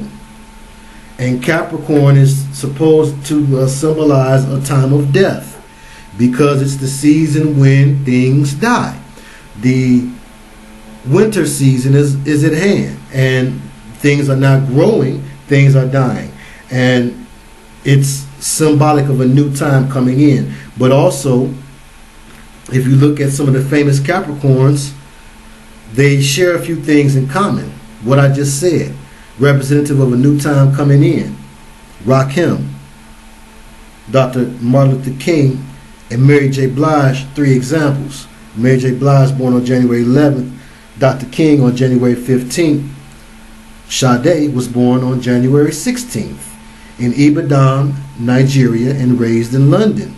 Now, the thing I thought about those 3 examples, just those 3, Rakim, Dr. King, and Mary J. Blige, and just knowing other Capricorns too. I know a lot of Capricorns rock with Taurus, we are told, and I've been showed. I'm talking about before I would know a person's sign, these things they would be beyond the realm of coincidence how many times it would happen. But yes, oftentimes there be people that other folks will say they don't like their attitude, or they're not friendly toward me, or they don't like other people, but they take to me. And they are selective. They can be cold and reclusive to themselves, and they can be prone to partying and over partying. And that would be one thing as a young man, we would really get along on that, me and Gaps. But when I thought about that, I thought about some of the things that they have said about each of those individuals. Mary J. Blige and partying, Dr. King and partying, and Rakim and partying. Now, Sade, she's kept to herself, and sometimes that fuels people's desire to know, well, what are you doing in your personal life? And of course, that doesn't always mean that you're doing something wrong, but it can mean that. But her first album recorded was Diamond Life in 1984.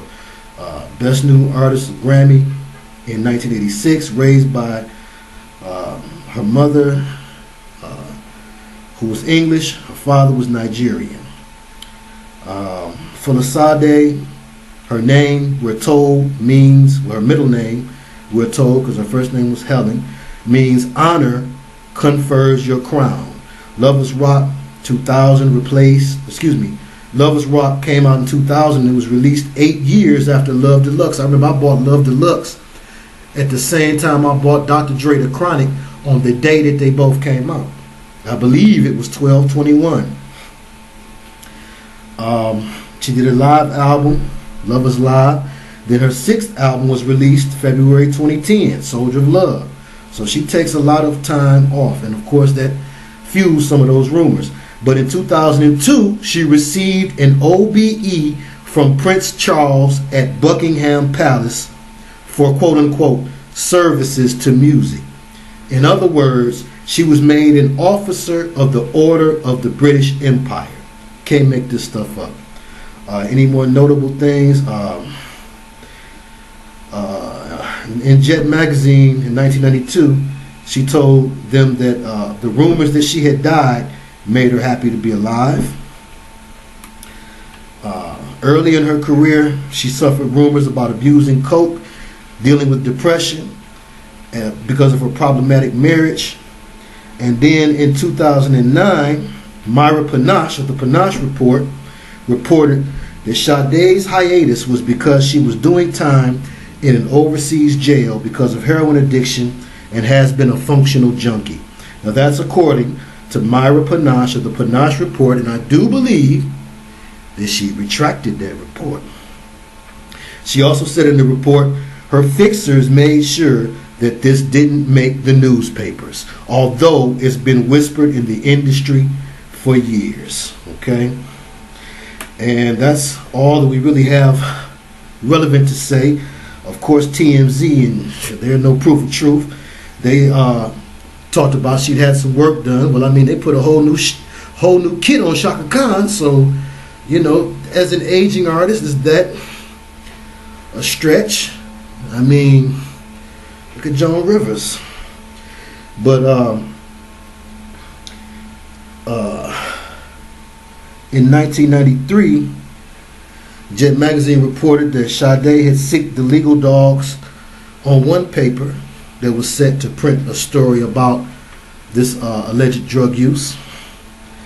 And Sade had joined Fantagram's Sarah Borthall and Big Boy on a track originally from Vicious Lies and Dangerous Rumors. So she's aware of these lies and rumors, and she's characterizing them. And, you know, stranger things have happened. But the point is still the same. Realize what these artists go through. You know, we understand what they're going through. Sometimes it's hard to understand why they're going through it. But regardless, as believers, it's something that we owe them. And let's give it to them. And with that, I bid you adieu. Peace and blessings. Unplug them. Detroit.